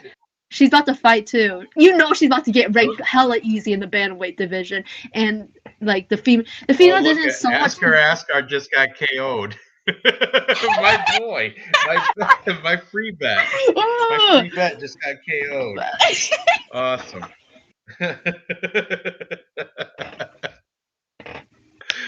You thought he was in the UFC. I know. I had him mixed up with Askarov. Whatever. My bet won. Your name. My bet won. No, did you put it in? That's good for you. No. I was just joking. No, I was just joking. What happened? I know. I don't know. I don't watch LFA. Main event is coming up though. Plus 185, Marion Santos versus Daniel Argueta, minus 220. I'm not betting it because I never. At least Askar. I've seen his name before somewhere.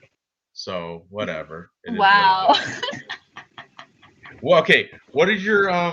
We have to go through the card and we have to see what do we agree on. We're both taking Dennis Bondar, right? Are you taking Philip Rowe against Jason Witt? Yes. Yeah.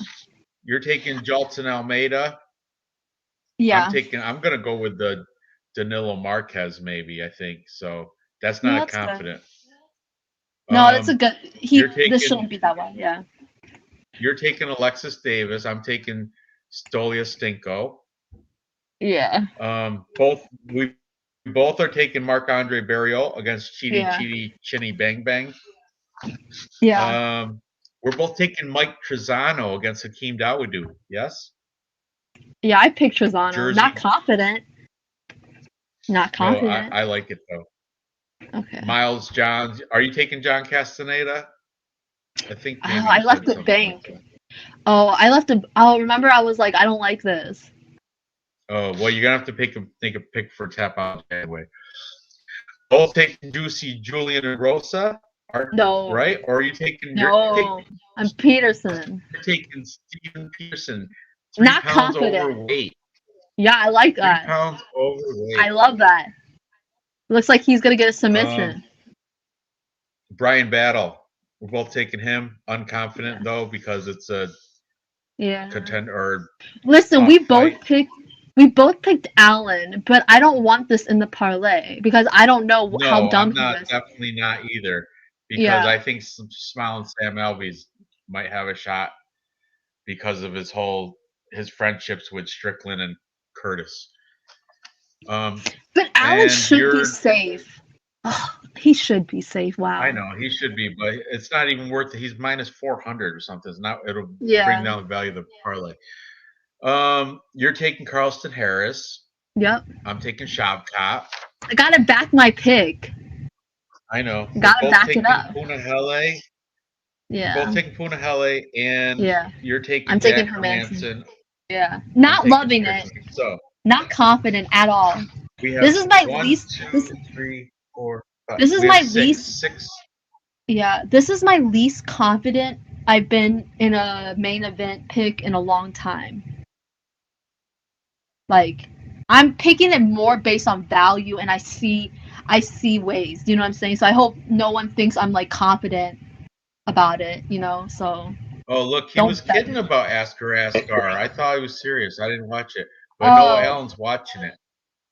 That's pretty funny. Alan's watching right now, and Askar is losing right now. Anyway, so we have six agreed upon picks. We have to pick our top 3 most confident ones. Our agreed upon picks is that was funny. Dennis Bondar. Dennis Bondar is good. I like that one. Philip Rowe. Yeah, you I'm should confident with that one. You should just pick Davis and bet Julia. Have you seen her fight? I understand you think she has left way, but have you actually watched her fight? I've seen her fight in a loss against Julia Avila, the Raging Panda. And did you see her fight? Good. She's okay. I think Davis would beat Avila. Didn't Avila get finished by some? She got knocked out by Vieira, right? She got knocked out by Vieira.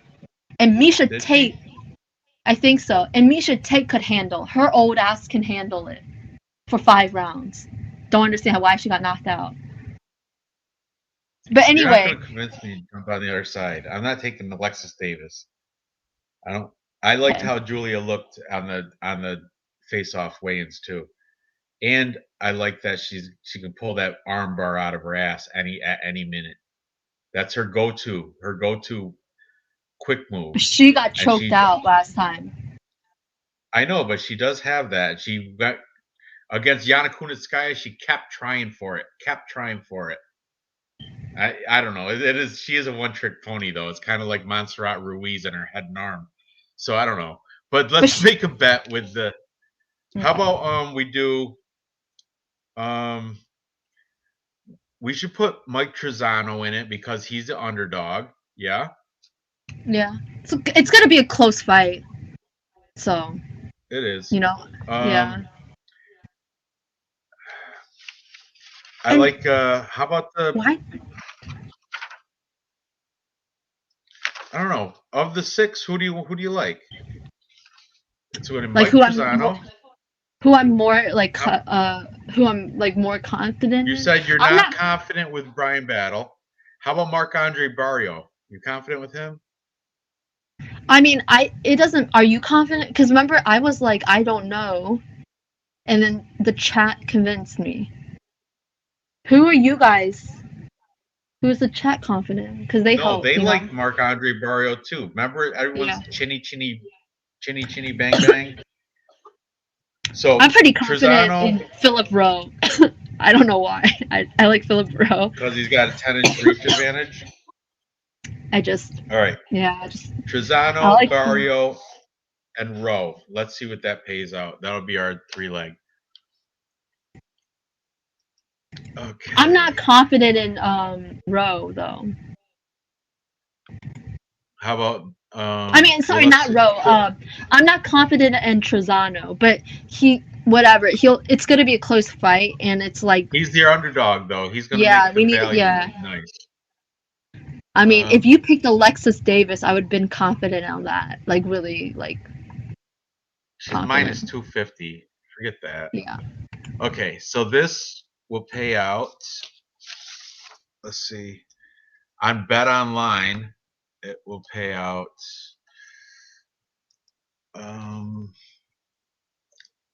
Plus 669. That's pretty good. Confirm bet. You know what? I'm gonna read you one of mine because mine is super good. Noah's Alan said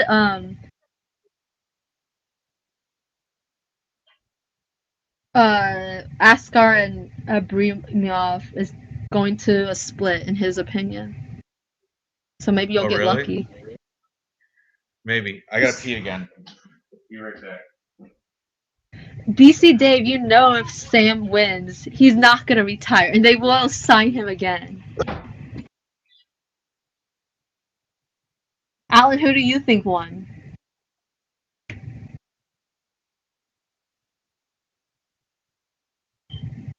So I'm gonna read out a crazy parlay I have. Hold on.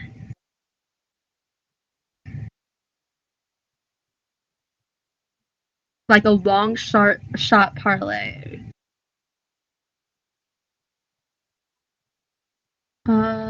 Hold on.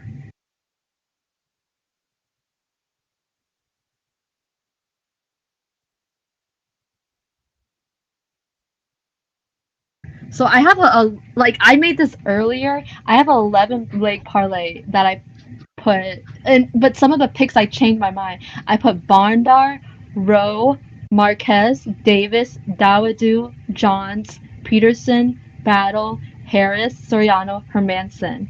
And it's plus 300 328,000. Yeah, 328,000. So I have like a $10 bet on that. Denise Bondar, Brendan Allen, and Yaltan Almeida. Who do you think drops the ball? Hopefully Yaltan Almeida. Because I like Demilo Marquez. I'm gonna put a little hedge bet. Did you hear my I made this earlier in the week. Yeah, it's a plus you 300. said Miles Johns. Are you taking Miles Johns? I made this. I thought you were taking. No, I made this earlier in the week. I said I don't know. You know, I think I made another one. Oh yeah, okay. Then I made another one with Trezano and Castaneda. Oh, Davis, Trezano, Castaneda. That's a good one. Wait, Castaneda, Peterson, Battle, Harris, Soriano, Hermanson. I just put like a dollar. I just put $1 on there, and it's plus 200. It's like around 230,000. What? Yeah, it's like a 10 leg parlay. Oh, huh? I did one of them too. I did I picked a lotto ticket every fight on the card, and $2 bet will win me $5 grand, 5,500 or something. And I've mixed. I've I've favorites and underdogs mixed. Yeah, and then I have like a round robin. I have Steven Peterson by KO submission, Sam Alvey decision, no bet, so it'll be void. I just put Carson Harris by points because that's plus 600. I put Soriano by points because it's plus 360, and then Jack Hermanson to win by unanimous decision is plus 650. That's crazy. I mean, that's a 650 for like all 3 judges to give it to Hermanson. Oh, look at Askar won. By the skin. That was a bad bet, though. What do you mean? It was a great bet. I won it. It was close. Was it split? I have no idea. I didn't watch it. I don't even know how to watch LFA. I don't know. Oh, wow. All right, I'm gonna put this parlay. Okay, so do we need to do anything else? Because I have to go. I've been over 2 hours. Like I. Yeah, I know. You're the one that kept prolonging it. Oh, Alan said robbery. Plus 6. You've been getting lucky with some robberies. There we go. Noah said you can watch it on Fight Pass. Here's our 3-leg parlay. Philip Rowe, Mike Trezano, and Marc-Andre Barrio. 3-leg parlay plus 662. That is the official parlay for the night. Thank you, MBae. You can go and do whatever you got to do now. I'm just gonna hang out for just for a rest. If you're gonna do one. I'm here. I'm just gonna finish the rest of this. Askar, fire. Good luck on your bets. You got it. You too. Right. And yeah, maybe I'll see you next event. I don't know what that is, when it is. 271. 15th. I'll be here. 271. 15th. All right. Awesome. That'll be fun. Yep. All right. Take care. So if this parlay hits, Dave has been replaced. Nah, Dave's always a mainstay. There's t-shirts. MBae is also mainstay. Dave and MBae are mainstays for the Capper Comparison Pick Show, for real. And then we have other special guests that come on and off. E-Money, Cody, is ignoring today. I'm not consciously ignoring. It's a lot of shit I'm going through. But yeah, this is going to be a pretty decent card. If you guys have any other questions regarding it or comments, go ahead, because I got this much left about. So I'm gonna, as soon as this is done, I'm signing off. Yeah, absolutely. Thank you, Noah. A lot of viewers tonight. Keep coming back. We do this every Friday that there's an event. Even if there's not an event, we do shit just for content. We cover lesser promotions.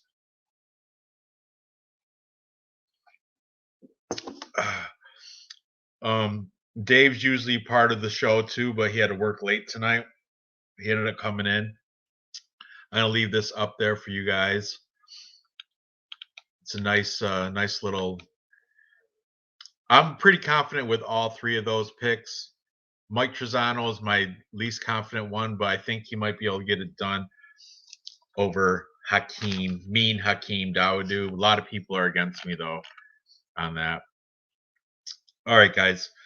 Thanks for tuning in. Good luck on your bets, and I'm out. And I'll see you guys next week with some more Capper comparison picks. Good night.